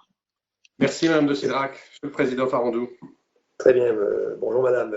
Oui, on va peut-être faire une réponse à deux voix avec le Président Fanichet sur ce sujet important de l'Île-de-France, bien sûr, qui est un sujet majeur. Il n'y a pas que l'Île-de-France en France, mais l'Île-de-France est une région un peu particulière qui pèse d'un poids très important à la fois par sa population et par son impact dans la vie économique de notre pays. Le sujet que vous posez, le sujet central que nous avons depuis le début de cette crise, c'est comment transporter les gens, parce qu'il y a besoin de les transporter, tout en assurant leur sécurité et celle de nos salariés, bien évidemment, qui sont en première ligne sur les transports. Et ce sujet, pas simple, il va bien sûr s'amplifier ou s'intensifier à partir du 11 mai si, comme nous l'a dit le Président de la République, nous sommes amenés à avoir davantage de Français qui vont travailler en nombre significatif et donc davantage de transports à leur proposer, puisque notamment en Île-de-France, les Français ont vraiment besoin du train pour aller travailler. C'est peut-être moins vrai en province, mais on sait qu'en Île-de-France, le train, et notamment pour la grande couronne, pour la grande banlieue, est absolument indispensable à la vie des gens pour qu'ils aillent travailler et revenir chez eux le soir. Idem d'ailleurs pour les écoles et les lycées. Si la vie scolaire repart, il faudra bien transporter les élèves, et nous savons que nous avons de nombreux élèves et lycéens dans nos trains. Voilà, donc c'est un vrai sujet qui se pose. Alors, on a encore 4 semaines pour préciser les choses, donc on y travaille d'arrache-pied. Les grands principes. Les grands principes sont respect des gestes barrières, bien évidemment, absolument clé. Sur la distanciation, il y a une difficulté. Je l'ai déjà énoncé dans une première réponse. Nous pensons qu'il ne sera pas possible. Je vais donner un chiffre, par exemple. Pour maintenir la distanciation à 1 mètre ou 1,5 mètres entre les passagers dans les trains d'Île-de-France, en mettant 100% de notre offre habituelle, nous ne pourrions transporter que 20% du trafic habituel. Voilà, donc si on nous impose de mettre 1 mètre ou 1,5 mètres entre chaque passager, avec 100% des trains, on ne transporte que 20% de ce qu'on transporte d'habitude. Voilà, ça donne le problème. Donc ça ne marche pas. Ça marche pas. Si on dit qu'environ 50% des Français, estimation, seraient déconfinés, on n'y arrive pas. Voilà, il faut être clair. Bon. Donc comment on fait pour lever cette difficulté? Je pense que c'est le port du masque. Il faut vraiment que le port du masque soit obligatoire pour prendre les transports en commun ou prendre les transports ferroviaires, puisque ce que je dis là vaut aussi pour le TGV. Donc ça n'a pas encore été dit par les pouvoirs publics. La perspective a été tracée par le Président de la République. Pour le moment, j'allais dire dans les décrets d'application, en tout cas dans la traduction concrète, ce n'est pas encore mis en place, mais c'est la demande de la SNCF, c'est la demande que formule la SNCF au pouvoir public. En tout cas, c'est selon nous la seule manière de pouvoir transporter plus de monde dans nos trains et d'être à la hauteur de la demande qui va s'exprimer, notamment en Île-de-France. Voilà, donc là, il y a un sujet majeur, voilà, c'est un sujet qui est mis sur la table, avec quand on tire la pelote, bien sûr, ça tire la pelote des masques. Comment les gens font pour avoir des masques, etc. Mais en tout cas, en matière de transport collectif, C'est la même chose pour la RATP d'ailleurs, au passage. Hein. Je ne veux pas répondre à la place de ma collègue de la RATP ou de mes collègues d'Opti, des bus de la Grande Couronne, mais je pense qu'on est tous confrontés au même sujet. Donc pour nous, la réponse, c'est le port du masque obligatoire pour utiliser les transports en commun, ferroviaires et TGV. Deuxièmement, bien sûr, et nous y travaillons dans les gares, hein, nous devons faire deux choses. D'abord, amplifier tout ce qui est nettoyage des trains, nettoyage des gares. Et là-dessus, le président Fanichet en a parlé. Peut-être en lui redonnant la parole, il le reprécisera. Nous le faisons aujourd'hui, bien évidemment. Mais nous devons encore plus nettoyer, puisqu'il y aura plus de monde quelque part. Il y a une logique à nettoyer davantage, puisqu'il y a plus de monde. Quitte d'ailleurs à laisser les rames en gare terminus le temps nécessaire de les nettoyer. Et d'ailleurs à pénaliser la rotation des rames. Mais tant pis, s'il faut le faire, nous le ferons. Les gares, c'est pareil. Il faut beaucoup plus de nettoyage régulier dans les gares. Et puis, il y a une deuxième dimension, ou une troisième dimension, il y a les masques, il y a le nettoyage, il y a le filtrage. Alors, dans les gares de banlieue, ce n'est pas facile, je le reconnais, mais il peut y avoir aussi, notamment dans les grandes gares parisiennes, davantage de filtrage, ne serait-ce que pour vérifier que les gens arrivent des masques, par exemple. Je pense que le sujet de filtrage, d'accès à nos espaces, à la fois les gares et les trains, voilà, se pose aussi. Voilà. Et je le redis, moi, je veux que le train soit perçu comme quelque chose d'écologique et de sanitaire, dont nous devons absolument amplifier l'effort sanitaire pour que les trains soient bien perçus comme un élément sûr de voyage. Donc peut-être que le président Fanichet pourra compléter, si vous êtes d'accord, monsieur le président Moret. Oui, tout à fait. Allez-y, président Fanichet. Merci beaucoup. Monsieur Fanichet. Vous m'entendez? Oui, très bien, allez-y. Merci beaucoup, Monsieur le Président. Oui, un point important, tel que vient de l'indiquer le président Farandou. Aujourd'hui, comme on l'indiquait, nos plans de transport sont extrêmement allégés, ce qui nous permet de faire un nettoyage régulier et facilement. Lorsque nous aurons besoin d'augmenter notre plan de transport de façon significative, nous aurons également à avoir un nouveau problème à résoudre, c'est ce nettoyage, le nettoyage en parcours, comme nous le faisons déjà, par exemple, pour le TGV. Mais pour les trains de la vie quotidienne, il faudra qu'on puisse le faire dans des gares. Et ces points-là vont sans doute nous obliger à réduire notre plan de transport pour que très régulièrement, nous puissions effectivement avoir un aspect sanitaire pour que l'ensemble de nos voyageurs puissent être sécurisés de monter à bord de nos trains. Donc aujourd'hui, nous avons mis en place une petite task force en mauvais français pour pouvoir réfléchir à d'autres méthodes de nettoyage, puisque aujourd'hui, nous les nettoyons intégralement, en particulier les parties qui sont touchées par les voyageurs, mais nous sommes en train de travailler pour que à chaque demi-tour de train, pour prendre un exemple très concret, nous puissions nettoyer l'ensemble de nos trains. Et ces éléments-là vont avoir un effet qui va obérer notre plan de transport, et nous y travaillons. Et un point important, aujourd'hui, pour vous donner un ordre d'idée, comme l'indiquait le président Farandou, aujourd'hui, c'est environ un peu plus de 100 000 voyageurs qui circulent aujourd'hui dans nos trains en Île-de-France, alors qu'en règle générale, c'est plutôt 3,5 millions de personnes. Peut-être pour compléter la réponse, c'est la raison pour laquelle nous sommes aussi dans les demandes que nous ferons au pouvoir public, dans les règles d'application des principes édictés par le président de la République. Nous sommes très favorables au maintien d'un télétravail suffisant. Il ne faut pas que tous les salariés sortent au même moment, on n'y arrivera pas. Donc, il faut absolument que dans les règles ou les recommandations très fortes apportées au monde du travail, notamment aux entreprises, on ait la recommandation de conserver une part significative de télétravail. Voilà, je pense qu'il ne faut pas passer d'un extrême à l'autre trop vite. Et ça peut-être de manière durable, parce que les sujets évoqués par le président Fanichet vont rester dans la durée. En autant que le virus ne sera pas éradiqué, on a ce problème-là. Je crois qu'il faut être très clair, ce n'est pas des choses qui vont s'évaporer en quelques semaines. Donc télétravail, peut-être aussi lissage des heures de pointe. Il faut peut-être travailler parce qu'on n'ait pas tout le monde qui se concentre le matin entre 7h30 et 8h30. Donc peut-être faire en sorte qu'on ait un étalage des heures de pointe de 7h à 9h ou 9h30, 10h, pourquoi pas. Et idem le soir de 15h30 à 18h30, 19h. Je crois que là encore, si on arrive à étaler les heures de pointe, ça nous aidera à bien maîtriser ce sujet de capacité et de règles barrières à bord des trains. Voilà autant de recommandations que nous portons et que nous allons porter auprès des pouvoirs publics. Et d'ailleurs, si les sénateurs, s'ils en sont convaincus, s'ils pouvaient nous aider à les relayer, ça sera bien volontiers parce qu'il ne faudra pas se tromper, quoi. On a un rendez-vous important avec les Français à partir du 11 mai. Sachez que c'est une préoccupation importante pour moi et pour mon équipe. Vous le sentez auprès des présidents et du président Fanichet qui vous a répondu. C'est important. Je passe maintenant à la question posée sur la tarification. Ça aussi, c'est un sujet sur lequel nous travaillons bien sûr avec les autorités organisatrices. Donc, Île-de-France Mobilité pour ce qui concerne l'Île-de-France, Bon, vous avez bien vu que Île-de-France Mobilité prend en compte dans sa logique tarifaire le fait que l'offre est très réduite, donc on est dans des sujets de remboursement et de gratuité des abonnements pendant la période. Bon, voilà, donc nous mettons ça en place avec la région.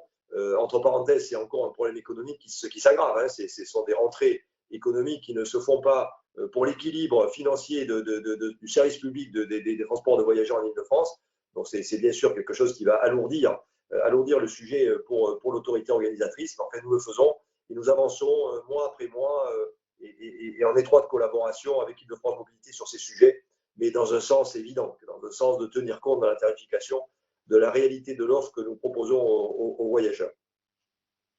Vous évoquiez la possibilité que les sénateurs appuient vos demandes auprès des pouvoirs publics. Je peux d'ores et déjà vous dire qu'on est tout à fait en phase avec ce que vous venez de dire, puisque pour tout vous indiquer, dans le WhatsApp interne à notre commission, j'ai déjà beaucoup de réactions positives par rapport à la proposition que vous formulez de rendre obligatoire le port du masque, non seulement bien sûr dans les transports gérés par la SNCF, mais je crois dans tous les transports publics. Il y a un point aussi qui est évoqué par mes collègues et que vous n'avez pas évoqué, ce serait, semble-t-il, l'utilité, pour ne pas dire la nécessité, d'avoir aussi des solutions de gel hydroalcoolique, parce que si on a un masque, mais qu'on touche notamment la barre ou tout support dans le train ou dans le métro, on sait très bien que ça peut poser des difficultés. Donc, est-ce que vous avez réfléchi aussi à cette possibilité d'avoir une espèce de kit avec un gel hydroalcoolique pour les passagers?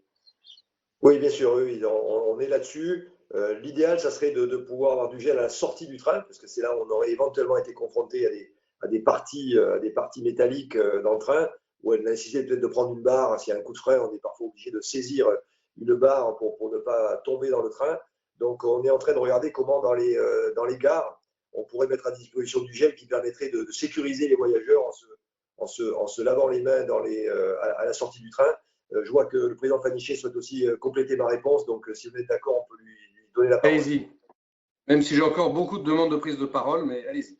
Non, mais ça va être très court. Pour compléter ce point, par rapport au train du quotidien, pour les TGV, nous sommes en train de regarder comment nous allons pouvoir équiper nos sanitaires pour pouvoir distribuer du gel hydroalcoolique à bord des TGV. Merci beaucoup, messieurs les présidents. Je vais donner la parole à Jean-François Longeau. Merci, Monsieur le Président. J'ai 3 questions. Une question sur les tarifs moyens groupes. Il semble que les tarifs moyens groupes aient véritablement augmenté. Et je voudrais avoir un petit peu votre sentiment sur ce sujet. Il serait passé de 85 € en première classe sur un Strasbourg-Bordeaux à 101 € en deuxième classe. Et sur la suppression significative de lignes, notamment sur Valence TGV tous les samedis et un passage obligatoire par Paris. Alors c'est vrai que si l'Île-de-France n'est pas déconfinée tout de suite, ça va poser un certain nombre de problèmes. Et puis Besançon, Roissy, Charles de Gaulle. Et puis une troisième question sur les travaux. Lorsqu'on avait auditionné au titre de la Commission du développement durable, Jacques Rapoport, il nous avait expliqué qu'un certain nombre de lignes sur lesquelles les trains roulaient à une vitesse totalement réduite, compte tenu de l'état du réseau. Alors, ma question, ce serait, est-ce que vous pensez que la période est propice à certains travaux, notamment sur les voies qui ne peuvent plus être entretenues? Est-ce que cette période de confinement, où il y a effectivement beaucoup moins de circulation de trains, pourrait être propice, ce qui éviterait effectivement de travailler la nuit ou de fermer un certain nombre de lignes, puisque malheureusement, compte tenu du contexte, beaucoup moins de trains circulent. Merci pour vos réponses. Merci, Monsieur Longeau. Monsieur le Président Farandou. Oui, écoutez, sur la première question, je n'ai pas la réponse à votre question. Donc là, on fera une réponse peut-être. On la prend pour votre question. Et... Je vous ferai un mot, Monsieur le Président. Oui, on fera une réponse par écrit derrière. Hein. Donc, on prend votre question. Je ne maîtrise pas la tarification de toutes les lignes. Je vous prie de m'en excuser. En tout cas, en termes de principe, il n'y a pas de volonté d'augmenter les prix. Voilà, certainement pas. Alors, il se peut, vous avez certainement raison. Hein, donc, il y a pu y avoir quelques erreurs dans la tarification. On prend le point et on le regarde. Sauf si le président Fanichet a la réponse. Moi, je ne l'ai pas. Non, il n'a pas non plus. Donc, on prend le point et on vous répond. Sur l'ajustement des dessertes, mais oui, on en est bien conscient, monsieur le sénateur. on a été amené à réduire considérablement l'offre TGV. Donc, il y a forcément des lignes qui sont beaucoup moins bien desservies, voire même qui ne sont plus assurées, des relations qui ne sont plus assurées. Ça fait vraiment partie de l'effort de la SNCF à la décision de confinement. Et dans les 7% de TGV qui roulent, on n'a qu'1% du trafic. Et ce qui est tout à fait normal, puisque je veux dire, les gens sont censés rester chez eux. On a vu d'ailleurs, et ce n'est pas un regret, mais enfin, on a vu ce qui s'était passé alors que le confinement n'avait pas été encore annoncé par le président de la République. Le fameux week-end d'avant, on a une espèce d'exode de Parisiens qui sont tous partis dans les résidences secondaires. On voit très bien que s'il y a trop de trains, il peut y avoir un usage abusif des trains qui circulent. Voilà, donc je pense qu'en ce qui me concerne, je n'ai pas de regret, même si je suis conscient que ça peut gêner des usagers ou des clients. Je n'ai aucun regret à avoir affalé la voilure de manière très importante, tout en maintenant un minimum vital pour les relations nationales dans notre pays. On n'avait pas le choix. Je crois que la situation sanitaire du pays l'imposait, même si je suis conscient qu'il peut y avoir des effets indésirables par rapport à tel ou tel besoin de déplacement. Sur les relations, sur l'Île-de-France, bon voilà, c'est la question effectivement de confinement régional. Bon, on verra bien si le gouvernement décidait de confiner l'Île-de-France plus longtemps et d'ouvrir dans d'autres régions, ben, on s'adaptera. C'est pas ce qu'on recommande nous, mais nous, notre avis pèse peu finalement. Ce qui compte, c'est de préserver la santé des Français, donc bien évidemment. Donc si c'est ça l'option qui est retenue par les pouvoirs publics, on verra. Il peut y avoir la place dans ce cas-là, un certain ajustement de relations TGV intra-régionales pour les très grandes régions ou interrégionales sur deux régions limitrophes, si ces deux régions ont été déconfinées. Bon voilà, là, ce sont des scénarios qu'on n'a pas encore travaillés. On les travaillera si besoin en était en fonction des décisions prises par les pouvoirs publics sur la manière de déconfiner de manière régionale. Voilà, donc à suivre. Sur les travaux, alors certes, vous avez raison, comme il y a moins de trains, on pourrait faire davantage de travaux, mais le problème, c'est que les règles de confinement s'appliquent aussi aux entreprises de travaux. Voilà, donc malheureusement, ce n'est pas simple non plus d'engager des travaux. Je l'évoquais dans une de mes réponses précédentes, on a connu un arrêt des entreprises de BTP, je ne sais plus quand c'était exactement, il y a quelques semaines. Les entreprises de BTP, les grosses entreprises, hein, les gros majors français ont arrêté les travaux pour des problèmes sanitaires parce qu'ils n'arrivaient pas à sécuriser leurs salariés. D'ailleurs, dans ces salariés, il y a une part non négligeable qui ne sont pas français, qui sont repartis dans leur pays d'origine, et ça va prendre du temps à les faire revenir, d'autant plus que se déplacer en Europe n'est pas simple non plus. Donc voilà, donc certes, on a de la place pour faire des travaux, mais on n'a plus les entreprises pour le faire, j'allais dire. Donc on n'a pas donc pu on n'a pas pu accroître notre capacité à faire des travaux. On en fait quelques-uns, on n'a pas arrêté de faire des travaux, mais on les fait de manière ajustée. Et ces travaux, il faut les faire, bien sûr, on est tous d'accord avec vous qu'il faut les faire pour que le réseau fonctionne. Voilà, donc on va faire des travaux. On aura un peu de place aussi parce qu'on a vu que le plan de transport ne sera pas repris à 100% tout de suite. Donc on aura peut-être mois de mai, mai-juin peut-être, où on aura des trains, mais pas à 100%. Et donc le phénomène que vous indiquiez sera encore vrai. On aura une capacité en matière de créneaux horaires pour faire des travaux de jour, plus que des travaux de nuit. Donc ça, c'est intéressant. Mais on a devant nous une nouvelle planification à faire qui tienne compte des trains qui roulent, qui tienne compte de la capacité des entreprises à s'engager pour faire des travaux. C'est un travail sur lequel nous travaillons, et je vous le redis, on le travaille avec les régions parce que les régions elles-mêmes peuvent souhaiter prioriser certains travaux par rapport à d'autres, et il faut aussi qu'on assume les conséquences des travaux sur les plans de transport. Donc ce travail d'ajustement des travaux est en cours de construction, il sera largement partagé avec les régions, donc y compris les régions du Sud que vous semblez représenter. Merci. Je vous propose qu'on groupe un peu les questions qui nous restent parce qu'il y a encore beaucoup de questions et un temps limité. Donc, je vais donner la parole à M. Gontard et ensuite, je la donnerai à Mme Bullien. M. Gontard. Oui, merci, Monsieur le Président Farandou. Il y a déjà vous avez apporté déjà beaucoup de réponses, notamment sur le lien avec les régions et les autorités organisatrices. Peut-être juste une précision, puisqu'il y a des autorités organisatrices ou régions qui ont mis en place la gratuité pour les personnels soignants notamment. Quel du coup lien et comment vous vous positionnez par rapport à ça? Et puis également sur le protocole sanitaire dans les trains, que ça soit masques, gel hydroalcoolique, désinfection. Donc j'ai bien entendu, mais je pense qu'il faut vraiment qu'il y ait un protocole clair et puis une bonne communication, parce que c'est vrai que sinon, il faut rassurer, je dirais, les usagers, sinon ils vont se tourner vers la voiture individuelle, ce qui serait particulièrement dommageable. Et puis j'ai particulièrement apprécié moi votre description et votre discours sur le fret, parce que vous avez parlé d'intérêt général, d'intérêt environnemental et d'aider le fret avec de l'argent public. Vous avez même décrit un véritable service public d'intérêt stratégique, donc la nécessité d'avoir un vrai contrôle public. Est-ce que derrière ça, c'est pour vous une remise en cause de la privatisation de fret SNCF, et est-ce que c'est du coup une sortie du dogme de la concurrence? Alors, vous l'avez pas dit comme ça, mais quand vous avez parlé d'ouverture à la concurrence, j'ai plutôt entendu plutôt une fatalité que vraiment quelque chose de positif. Donc peut-être vous expliquer là-dessus. Et puis moi sur la question du plan Marshall, très bien, mais je me demande s'il n'y a pas la nécessité justement pour le jour d'après d'ouvrir des états généraux du fret ferroviaire et de mettre les différents acteurs autour de la table. Voilà, merci beaucoup. Merci, M. Gontard. Madame Vullien. Elle est là, Madame Vullien. Oui, si. Allez-y, bonjour à vous tous. On vous entend. Merci. Bonjour, Monsieur le Président Farandou. Moi, j'avais une petite question qui est encore pour le jour après le jour d'après. Parce que c'est vrai que là, et vous êtes mobilisés, et on ne peut que féliciter l'ensemble de vos services sur cette mobilisation, sur cette situation tout à fait particulière. Il va bien falloir aussi se projeter dans l'avenir, et comme vous savez, comme on dit à Lyon, aimons l'avenir. Donc, si on aime l'avenir, se dire comment est-ce que le travail est poursuivi actuellement, ce travail sur les petites lignes. Vous savez que on a été arrêté par les grèves d'une part, le virus d'autre part. On avait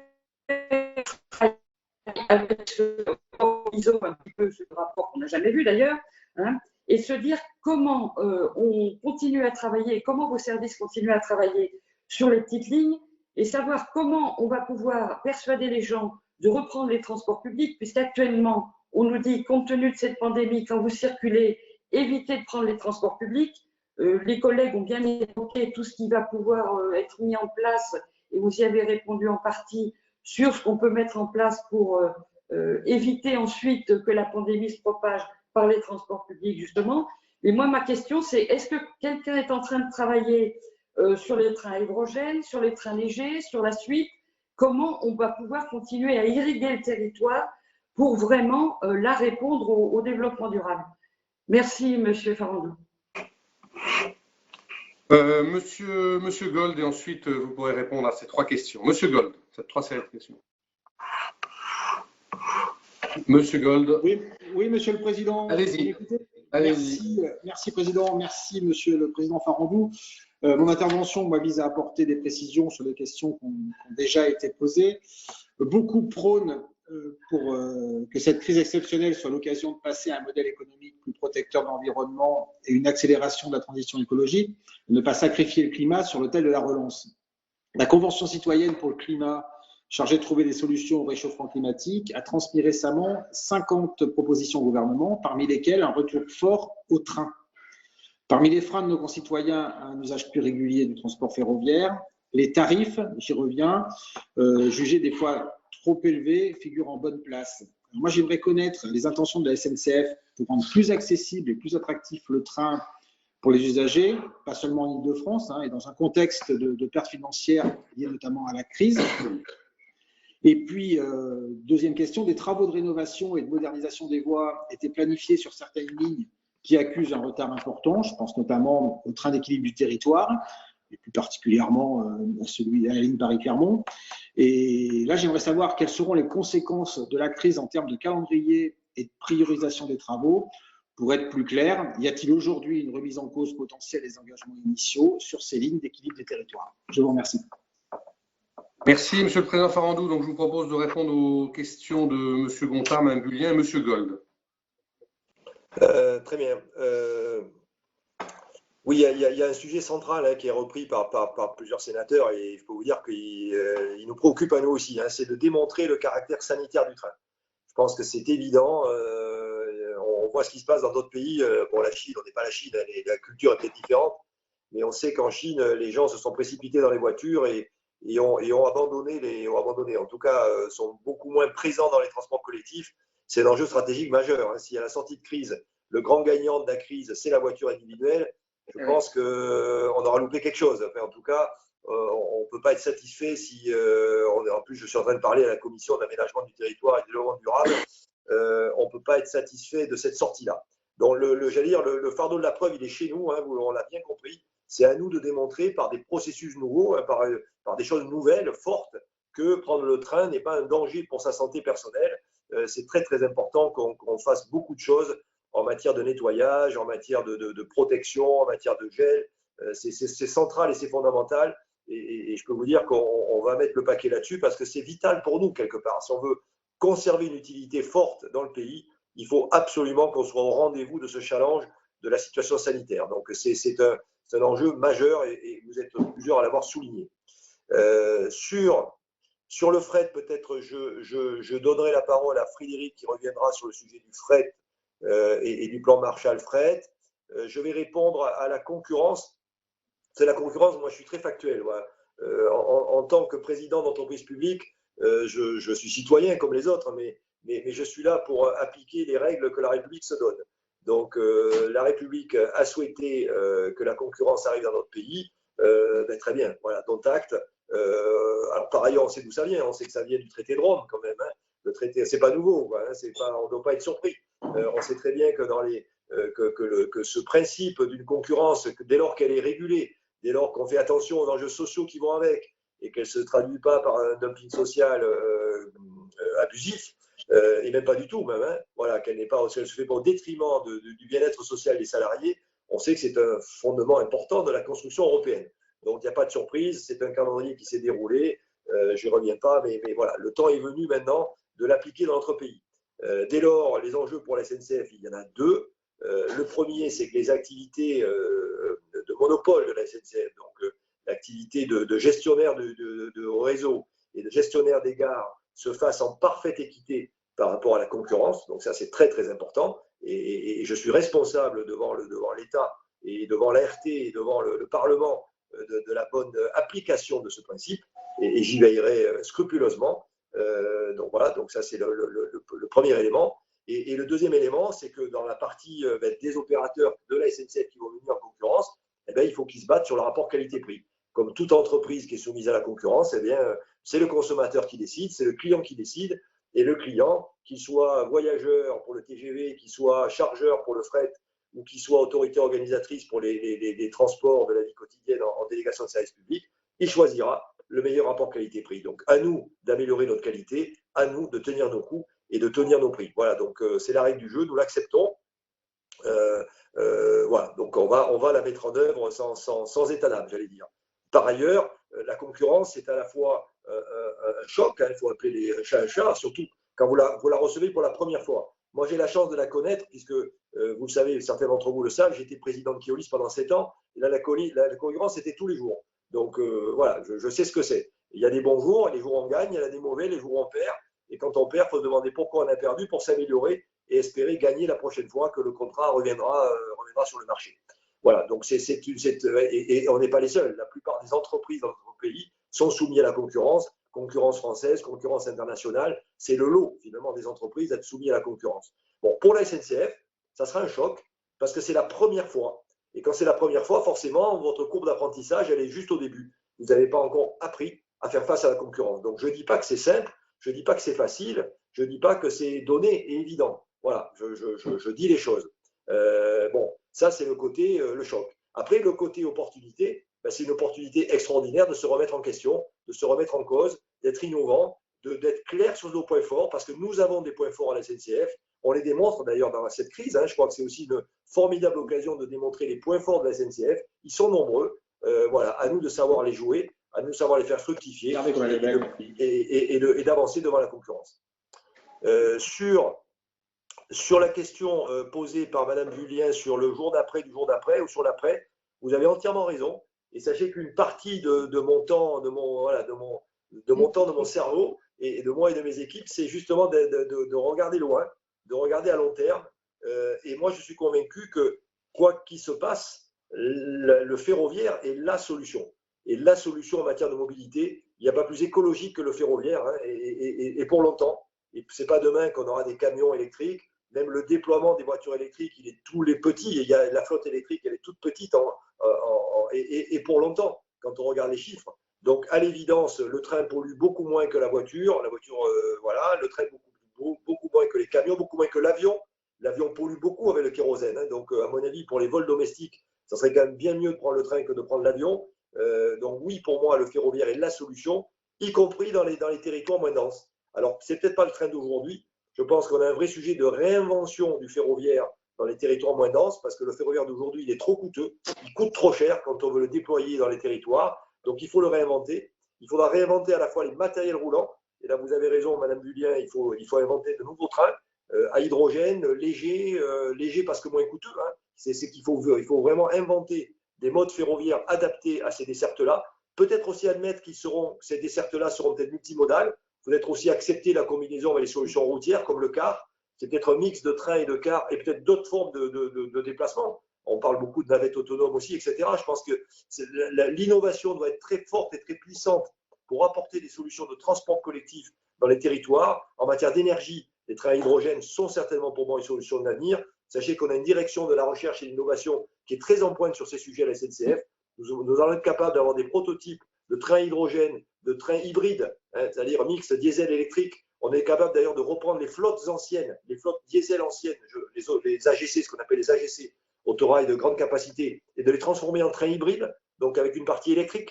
Voilà, donc tout ça, on est vraiment à la manœuvre. Et je suis convaincu, vous avez raison, Madame la sénatrice, qu'il faut se projeter au-delà. Il ne faut pas avoir le nez dans le guidon de la crise immédiate. Il faut bien sûr réfléchir aux jours qui viennent, aux semaines qui viennent, mais il faut aussi se projeter sur les années qui viennent. Voilà. Sur les tarifs, et là peut-être je peux recéder la parole dans un premier temps au président Fanichet, puis ensuite au président Delorme qui reprendra le sujet fret. Oui, vous avez raison, le train doit être accessible, à la fois un accès physique, mais aussi un accès tarifaire. C'est vraiment ce que la SNCF a fait ces dernières années. L'exemple le plus spectaculaire sont les Ouigo, hein, avec un accès populaire à la grande vitesse. Mais je veux bien passer la parole au président Fanichet qui pourra développer sa philosophie tarifaire au moment où il prend la présidence de l'ASA Voyageurs. Donc, si vous êtes d'accord, président Moret, on donne la parole au président Fanichet. Tout à fait. Brièvement, parce que j'ai encore 5 demandes de prise de parole, mais je donne bien volontiers la parole au président Fanichet. Merci beaucoup, Monsieur le Président. Oui, pour faire très bref, comme l'indiquait le président Farandou, sur les trains, je parle uniquement des trains à de long parcours ou de trains de grande vitesse. Aujourd'hui, c'est un véritable succès que le succès Ouigo, que nous avons lancé depuis plusieurs années. Et aujourd'hui, nous avons rencontré un marché puisque ça fait partie des trains qui sont les mieux remplis de ceux de l'entreprise. Et nous avons décidé de poursuivre le développement de Ouigo pour pouvoir donner aux Français l'accès à la grande vitesse à petit prix. Et d'ailleurs, si je me permets de revenir sur ce sujet, c'est ce que nous demande aujourd'hui l'Espagne en proposant ces trains de grande vitesse à bas prix, de telle façon à permettre à leurs concitoyens également de faire ces trains de long parcours. Juste un tout petit point sur l'augmentation des tarifs. Les tarifs du ferroviaire n'ont pas augmenté depuis plusieurs années. Nous avons renoncé depuis plusieurs années à l'augmentation tarifaire que nous faisions tous les ans au 1er janvier. Nous ne l'avons pas fait cette année, mais ça fait déjà au moins 3 ans que cette augmentation tarifaire n'a pas été faite. Et lorsque je regarde les courbes sur les tarifs moyens que nous appliquons, ces tarifs baissent d'année en année grâce au fait que nous proposons des petits prix et grâce au fait du développement des trains Ouigo sur l'ensemble de notre territoire. Merci. Vous souhaitiez que le président Delorme complète sur le fret? Oui, peut-être, le président Delorme, oui. Un petit complément sur la démarche des portages de ce projet fret. Absolument, merci, Monsieur le Président. Donc, pour compléter les propos du président Farandou, je pense que derrière une notion de fret de service public, je préfère une notion de fret d'intérêt général, car la concurrence est un fait, elle existe en matière intramodale, mais il ne faut pas oublier la concurrence de la route. Et je voudrais souligner que dans l'activité de fret SNCF, aujourd'hui, à peu près 50% de son activité est quasiment de fait, et c'est la régulation de la concurrence naturelle qui s'est faite, est avec la route. C'est-à-dire que des concurrents sur le rail, qui sont là depuis 15 ans, ne sont pas venus attaquer une partie de notre trafic, marginalement, ils le feront marginalement parce que la concurrence, c'est la route. Et là, on est vraiment sur des questions de politique publique. Je voudrais peut-être juste insister sur le fait de Pourquoi ça peut réussir le transfert modal dans les années qui viennent? D'abord parce que je pense que la crise sanitaire actuelle, dans l'esprit des Français, va rejoindre la crise climatique. Moins de pollution, moins de camions sur les routes, une logistique terrestre recentralisée en Europe et plus respectueuse du développement durable, c'est sans doute une attente très forte. Et je crois qu'on a une opportunité historique de concilier l'économie et l'écologie. Un train avec une locomotive et un wagon, ce n'est pas écologique. Mais dire que le train, ça coûte cher et que donc ce n'est pas économique, c'est faux également, puisque ça génère des économies d'externalités tout à fait significatives. Et c'est à partir de là qu'on peut définir des politiques publiques de réinvestissement en matière du fret ferroviaire. Donc moi, j'achète les deux idées, personnellement, à la fois celle du plan Marshall sous l'angle de l'investissement de modernisation, que ce soit des trains de fret ou de l'infrastructure, mais j'achète aussi les états généraux du fret ferroviaire parce qu'il faut se dire que notre industrie française est extrêmement diffuse sur le territoire. On a plus de 1000 usines embranchées, y compris dans des territoires diffus, qui expédient des tout petits lots vers une vingtaine de destinations et qui ont besoin quand même d'accéder à un réseau trans-européen, puisque l'industrie est essentiellement européenne. Donc, se réapproprier ces territoires industriels, accompagner ce mouvement, je pense que les états généraux qui associeraient l'État, les régions, des chargeurs, mais aussi des citoyens, pourraient avoir un vrai intérêt pour trouver de nouvelles solutions innovantes. Merci beaucoup. Je vais donner la parole à présent à Madame Préville, Monsieur Jacquin et Monsieur Houlgat. Madame Préville. Madame Préville. Que vous nous entendez, Madame Préville? Monsieur Jacquin, peut-être? Vous m'entendez? Monsieur Jacquin ou Madame? Oui, allez-y. Bonjour, Président Moret, merci pour cette belle audition. Je voulais saluer les cheminots, saluer Monsieur Delorme, Monsieur Fanichot et Monsieur Farandou. J'ai vraiment confiance sur l'aspect sécurité sanitaire.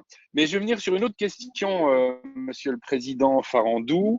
Lorsque vous êtes venu au Sénat pour votre audition initiale, je vous avais interrogé sur votre habileté, à savoir si le PDG de SNCF ne devait pas être quelqu'un d'extrêmement habile pour circuler entre les injonctions paradoxales du gouvernement, moins d'argent, plus de services, de la paix sociale.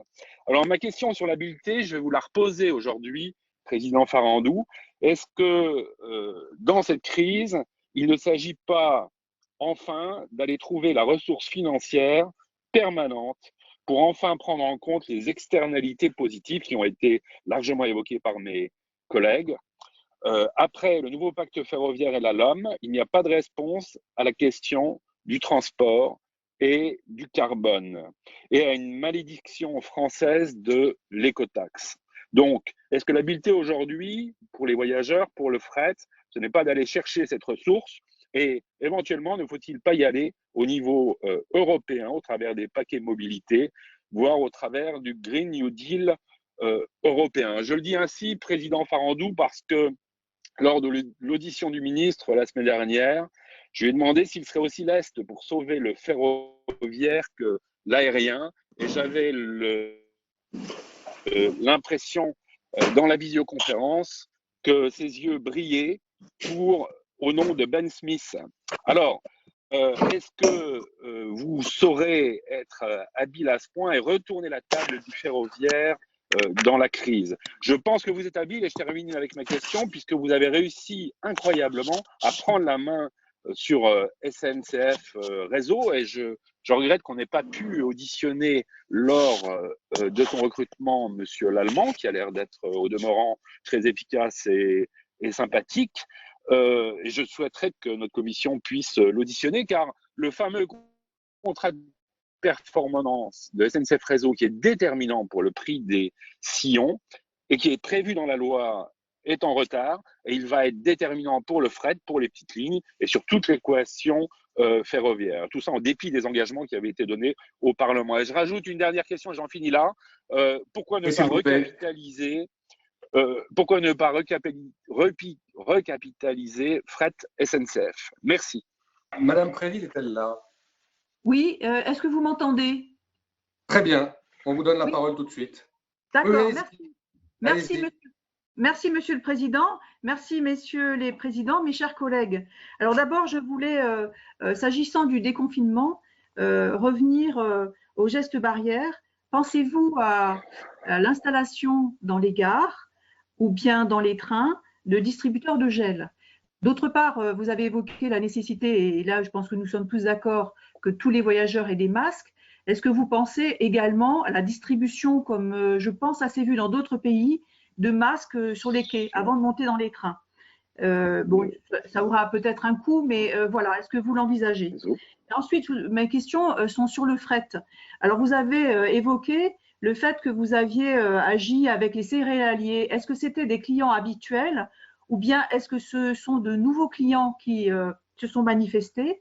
Et dans quelle mesure vous envisagez, puisqu'on est tous d'accord que le fret a quelque chose de fret ferroviaire est vertueux, bien évidemment, je pense qu'on est nombreux à être d'accord sur le sujet. Est-ce que vous envisagez, puisque vous avez dit tout à l'heure qu'il fallait inciter les entreprises à éventuellement envisager cette solution du fret ferroviaire, est-ce que vous avez déjà des pistes sur les entreprises qui vous auraient contacté? Et alors moi, je vous parle d'un territoire qui est, sur ce qui a été évoqué tout à l'heure, un territoire d'industrie qui est dans un territoire rural, un petit peu loin de tout, avec une grosse industrie agroalimentaire. Et donc, est-ce que vous envisagez, comment est-ce que vous voyez le devenir et l'après, finalement, pour développer beaucoup ce fret ferroviaire?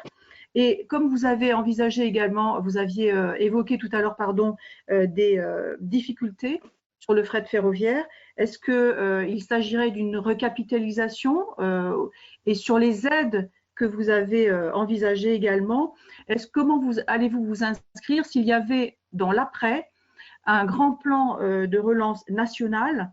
Est-ce que vous allez le mettre en avant, cette problématique du fret? Et dans la relance qui se fera au niveau européen, est-ce que vous allez vous inscrire dans le New Green Deal? Voilà pour mes questions. Je vous remercie. Merci, Monsieur Houllegatte. Est-ce que Monsieur Houllegatte est là? Oui. Vous m'entendez? Très bien. Allez-y, Monsieur Houllegatte. Parfait. Merci pour cette audition de qualité, Monsieur le Président. Je voudrais à mon tour remercier la SNCF, l'ensemble des équipes pour sa mobilisation, son implication et sa réactivité. C'est souvent en face d'ailleurs à l'adversité qu'on se révèle.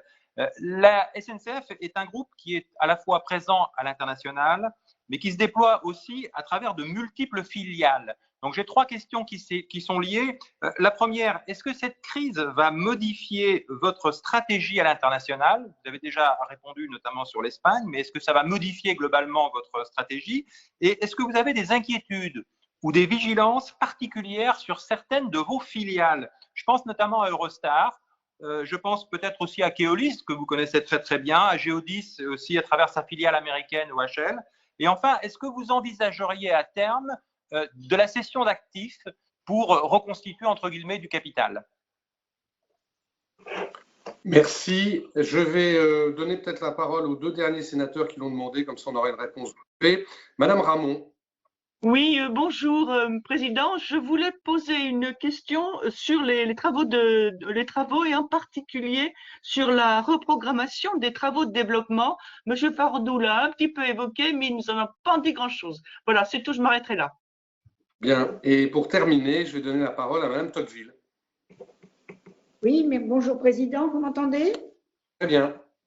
Bon, merci messieurs pour toutes ces explications. Moi aussi, je veux me joindre aux remerciements exprimés par mes collègues pour l'ensemble du travail qui a été fait par la SNCF pour assurer un service malgré tout de qualité.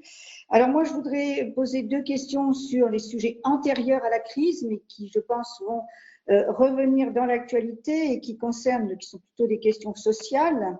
Concernant les négociations futures du cadre social concernant la branche ferroviaire et spécifiquement le cadre contractuel, comment envisagez-vous donc d'aborder ces négociations? Et j'ai aussi une question concernant ces négociations, donc après leur échec.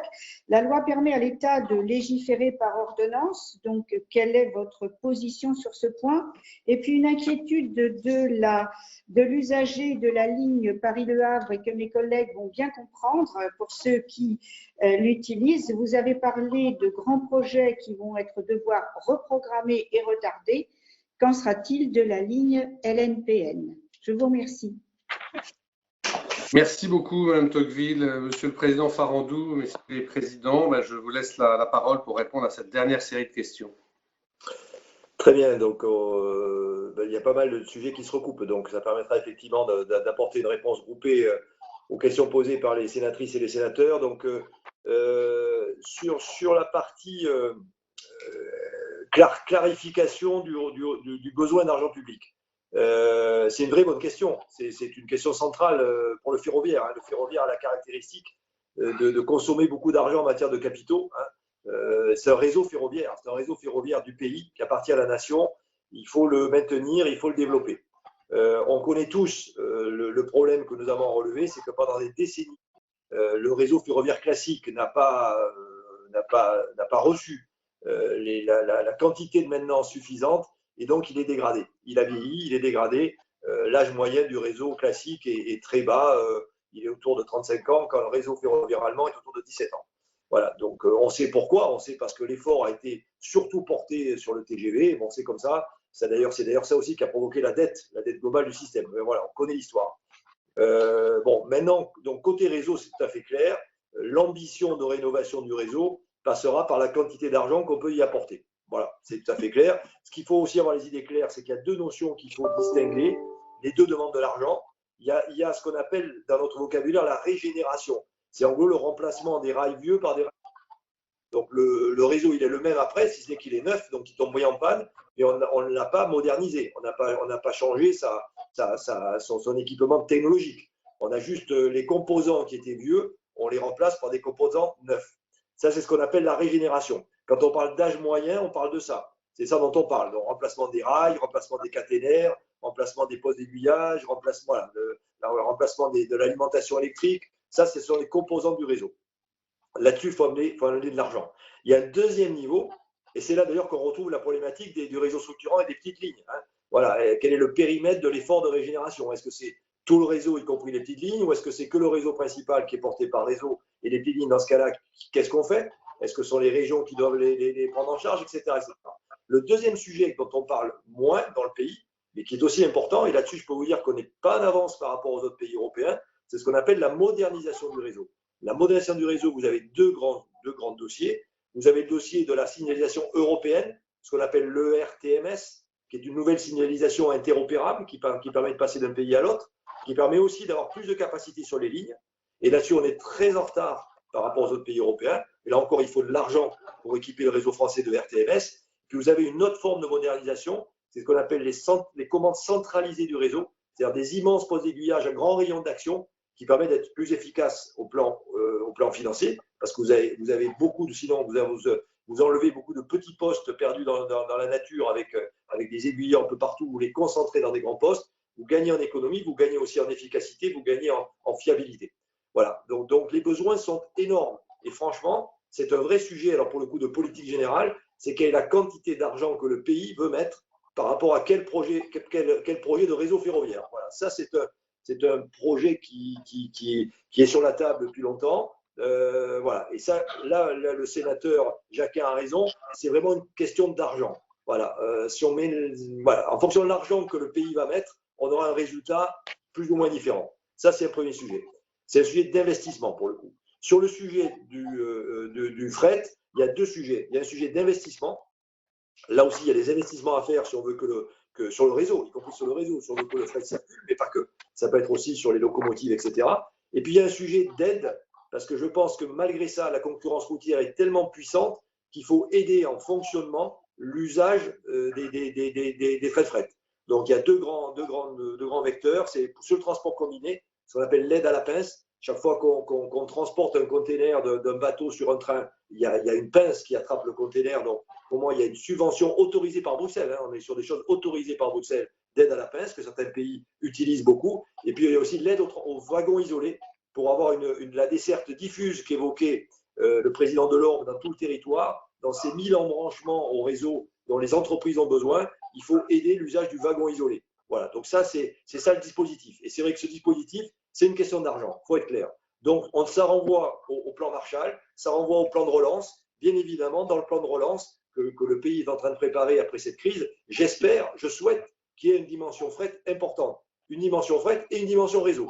Voilà, c'est vrai que ce plan Marshall, ce plan de relance, est peut-être l'occasion, ou est de l'occasion, combiné avec ce que vous avez dit sur le Green Deal, parce qu'il y a une impulsion européenne pour mieux équiper le réseau ferroviaire français et soutenir le développement du fret dans notre pays. Là, il y a une opportunité, il y a une fenêtre de tir. J'espère que nous saurons l'utiliser en nous regroupant par rapport à ces objectifs.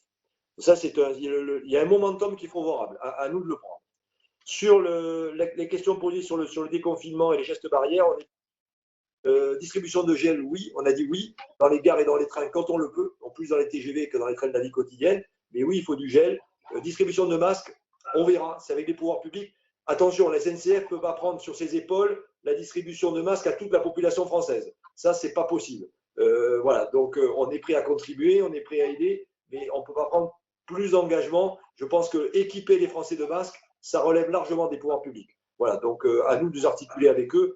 Pour autant, je redis que je souhaite que pour prendre le train, on ait un masque. Ça, je pense qu'il va falloir le dire et le mettre en œuvre. Le fret, j'ai répondu. Sur l'international, alors la stratégie, elle est peut-être nuancée par rapport à la stratégie précédente. Oui, le groupe SNCF a vocation à être à l'international. Oui, on est un grand groupe et la SNCF elle-même ou ses filiales sont à l'international. Par contre, en matière d'allocation de ressources, moi, j'ai des idées claires. Ma priorité, c'est le ferroviaire français. Je considère que le président de la République m'a mis en place pour que le ferroviaire français fonctionne bien, en qualité et en maîtrise des coûts. Voilà, donc j'ai une priorité claire. Donc pour moi, l'international, oui, mais à la condition que ça ne consomme pas des ressources de cash trop importantes et deuxièmement, que ça rapporte de l'argent et qu'on n'en perde pas. Voilà, donc si l'international ne coûte pas de cash, que le cash est réservé principalement à la France, et si l'international rapporte de l'argent et cet argent peut venir nous aider à financer les politiques ferroviaires françaises, alors oui, il faut faire de l'international. Voilà peut-être la petite nuance et la petite conditionnalité que je rajoute dans le recentrage stratégique que je souhaite apporter à la SNCF. Vos exemples sont bons. Eurostar souffre beaucoup. Eurostar est comme les TGV, on souffre beaucoup. Donc, il y a un sujet effectivement sur Eurostar dû à la réduction drastique des échanges entre la Grande-Bretagne et l'Europe continentale. Keolis s'en sort pas trop mal parce que Keolis, son business model, c'est la DSP avec les collectivités dans une forme d'amortisseur. Alors, il perd de l'argent, Keolis, hein, mais ce n'est pas trop grave. Donc, il y a une forme d'amortisseur grâce au contrat. Géodis, c'est un sujet puisque Géodis est un grand logisticiel mondial et Géodis va bien quand les échanges logistiques mondiaux vont bien. Donc, en ce moment, ils ne vont pas bien, donc Géodis, il y a des problèmes. Par contre, la chance de Géodis, c'est que Géodis a une activité en Asie assez forte et tous les experts et économistes prédisent que l'Asie, et notamment la Chine, va repartir plus tôt et plus tôt. Donc Géodis souffre, mais Géodis peut-être aura le bénéfice d'une reprise de la production industrielle en Asie et des échanges qui pourraient en découler. Sur la reprogrammation des travaux, oui, il va falloir reprogrammer. Je suis complètement incapable de vous dire comment et qu'est-ce que ça va faire, mais il y a du retard à l'évidence et il peut y avoir des problèmes d'argent. Modulo le plan de relance. Si on a un plan de relance fort sur les infrastructures, ça aidera. Mais il y a de toute manière, d'un terme mécanique, les retards accumulés vont obliger à reprogrammer les choses et certaines dates d'ouverture qui étaient prévues vont être mises en question. Voilà, je ne vois pas comment, alors que tout était déjà très tendu, comment nous allons faire pour rattraper plusieurs mois de décalage pris sur les travaux. Voilà, donc il y aura des problèmes de date à coup sûr et éventuellement des problèmes de priorisation, et ce qui nous renvoie au sujet financier que j'ai évoqué. Sur les aspects sociaux, alors d'abord, pour ceux qui connaissent moins le sujet, les sénateurs qui connaissent moins, la SNCF n'est pas toute seule. Maintenant, la SNCF est dans une nouvelle branche. Il y a une branche qui est à l'UTP, qui est gérée par l'Union des transports et ferroviaires. On met souvent le ferroviaire via le ferroviaire à l'UTP. Et donc, tous les acteurs du ferroviaire sont regroupés dans une branche. La vocation d'une branche, c'est de construire une convention collective nationale. Donc, c'est un processus qui est en cours. Et là, comme l'a dit la sénatrice Tocqueville, ce processus a connu un coup d'arrêt puisque la partie de cette convention qui était relative à l'accord sur la classification et la rémunération a été votée par 2 syndicats, mais 3 autres syndicats s'y sont opposés. Bon, et dans les règles que sont les nôtres, l'opposition des 3 syndicats n'a pas rendu possible la signature d'un accord sur cette partie-là. Donc, on est un peu arrêté. Une manière de sauter l'obstacle, c'est effectivement une possibilité. Alors, c'est à l'État de répondre, ce n'est pas à moi, c'est à l'État. L'État peut prendre la main et par ordonnance, effectivement, il peut traiter ce sujet. Bon, je n'y serai pas défavorable parce que je pense que là, on est arrêté. Ce n'est pas bon. Comme la concurrence arrive par ailleurs, je pense qu'il est important de clarifier l'ensemble du cadre social qui s'appliquera aux entreprises dans le cadre de la concurrence. Et donc, devant le constat qu'on n'a pas réussi à passer le cap de la signature de cet accord, je rappelle que 2 syndicats étaient quand même d'accord, donc il n'est pas si mauvais que ça, cet accord. Il était un accord de qualité, me semble-t-il. Voilà, peut-être que les pouvoirs publics, et notamment le ministère des Transports, prendra ses responsabilités en clarifiant les conditions sociales qu'on a essayé de traiter par un accord. Voilà ce que je pouvais. Alors sur la ligne nouvelle Paris-Normandie que vous évoquiez, voilà, je sais qu'il y a des besoins en Normandie, j'en suis parfaitement conscient. Je me suis occupé il y a quelques années de ces lignes, je les connais bien. Donc oui, il y a des besoins d'amélioration du réseau sur les Normandies. Et je comptais sur moi en tout cas pour soutenir ces lignes. Je connais l'importance. Et puis au fond de moi, vous savez, je suis conscient aussi, comme ça a été dit sur l'Auvergne d'ailleurs, qu'on a quelques parties du territoire qui n'ont pas bénéficié de l'effet TGV. Et il y a un sujet un peu d'égalité des territoires. Voilà. Donc je ne vous dis pas qu'on fera des TGV sur la Normandie, je ne vous dis pas qu'on fera du TGV sur l'Auvergne, mais il me paraîtrait normal d'avoir des programmes sur des trains classiques, sur des lignes classiques, qui permettent de réhabiliter l'offre ferroviaire sur ces territoires. Bien, merci. Merci beaucoup, messieurs les présidents. Je rejoins évidemment ce qu'a dit Nelly Tocqueville en tant qu'élu normand. Et je pense que Jean-Michel Houllegatte ne me démentirait pas pour rappeler que le président Pépi disait souvent que la SNCF avait une dette à l'égard de la Normandie. En ce qui concerne la NPN, on sait bien que ce n'est pas une décision qui relève de la SNCF, mais de l'État. Et on sait bien aussi que malheureusement, cette infrastructure est remise assez loin dans le temps, mais il n'en demeure pas moins. Au contraire, justement, il est nécessaire de faire en sorte que les lignes qui existent en Normandie se voient leur situation s'améliorer. Voilà, je me suis permis, ce qui n'est pas dans mes habitudes, cette petite parenthèse normande pour rebondir sur votre propos final, Monsieur le Président. Je voudrais simplement vous remercier, vous et les présidents qui vous accompagnaient, M. Fanichet et M. Delorme, pour cette audition qui a été, je crois, très, très intéressante et très riche, qui a permis d'aborder beaucoup de sujets d'aujourd'hui, de demain et d'après-demain, de parler des questions sanitaires, des questions de sécurité, des questions de relance, des questions d'environnement. Je crois que c'était très important. Vous avez fait un certain nombre de propositions fortes, notamment sur la question de rendre obligatoire le port du masque. Vous avez compris que nous y souscrivions et que nous aurions à cœur de relayer vos propositions, et notamment celle-là, mais pas seulement celle-là, auprès des pouvoirs publics. Vous le savez, mais je le redis, parce que c'est souvent en période de crise que c'est bon de pouvoir compter sur ses amis. Vous avez au sein du Sénat et de notre commission en particulier beaucoup d'amis, et nous ferons en sorte de pouvoir vous aider à traverser cette période difficile et à assurer non seulement la pérennité, mais le développement de votre entreprise. Voilà, merci beaucoup, Monsieur le Président, et je n'en doute pas, à très bientôt, et merci à mes collègues qui ont participé à cette audition. Merci beaucoup. Merci, Monsieur le Président. Merci à vous tous. Merci beaucoup. Merci, Monsieur le Président. Merci, Monsieur le Président. Au revoir. C'était l'audition du PDG de la SNCF, Jean-Pierre Farandou. Il demande au gouvernement de mettre en place le port du masque obligatoire dans les trains pendant la période de déconfinement. Du gel hydroalcoolique devrait être disponible dans chaque wagon. Et puis, la reprise de la circulation de la SNCF se fera très progressivement à partir du 11 mai pour revenir à la normale au cœur de l'été. Le PDG de la SNCF demande également à l'État un plan d'investissement massif pour soutenir le fret ferroviaire. Voilà, c'est la fin de cette émission. Merci de l'avoir suivi. Vous pouvez revoir toutes les auditions du Sénat sur la crise du coronavirus sur notre site internet publicsénat.fr. Très bonne suite des programmes sur Public Sénat.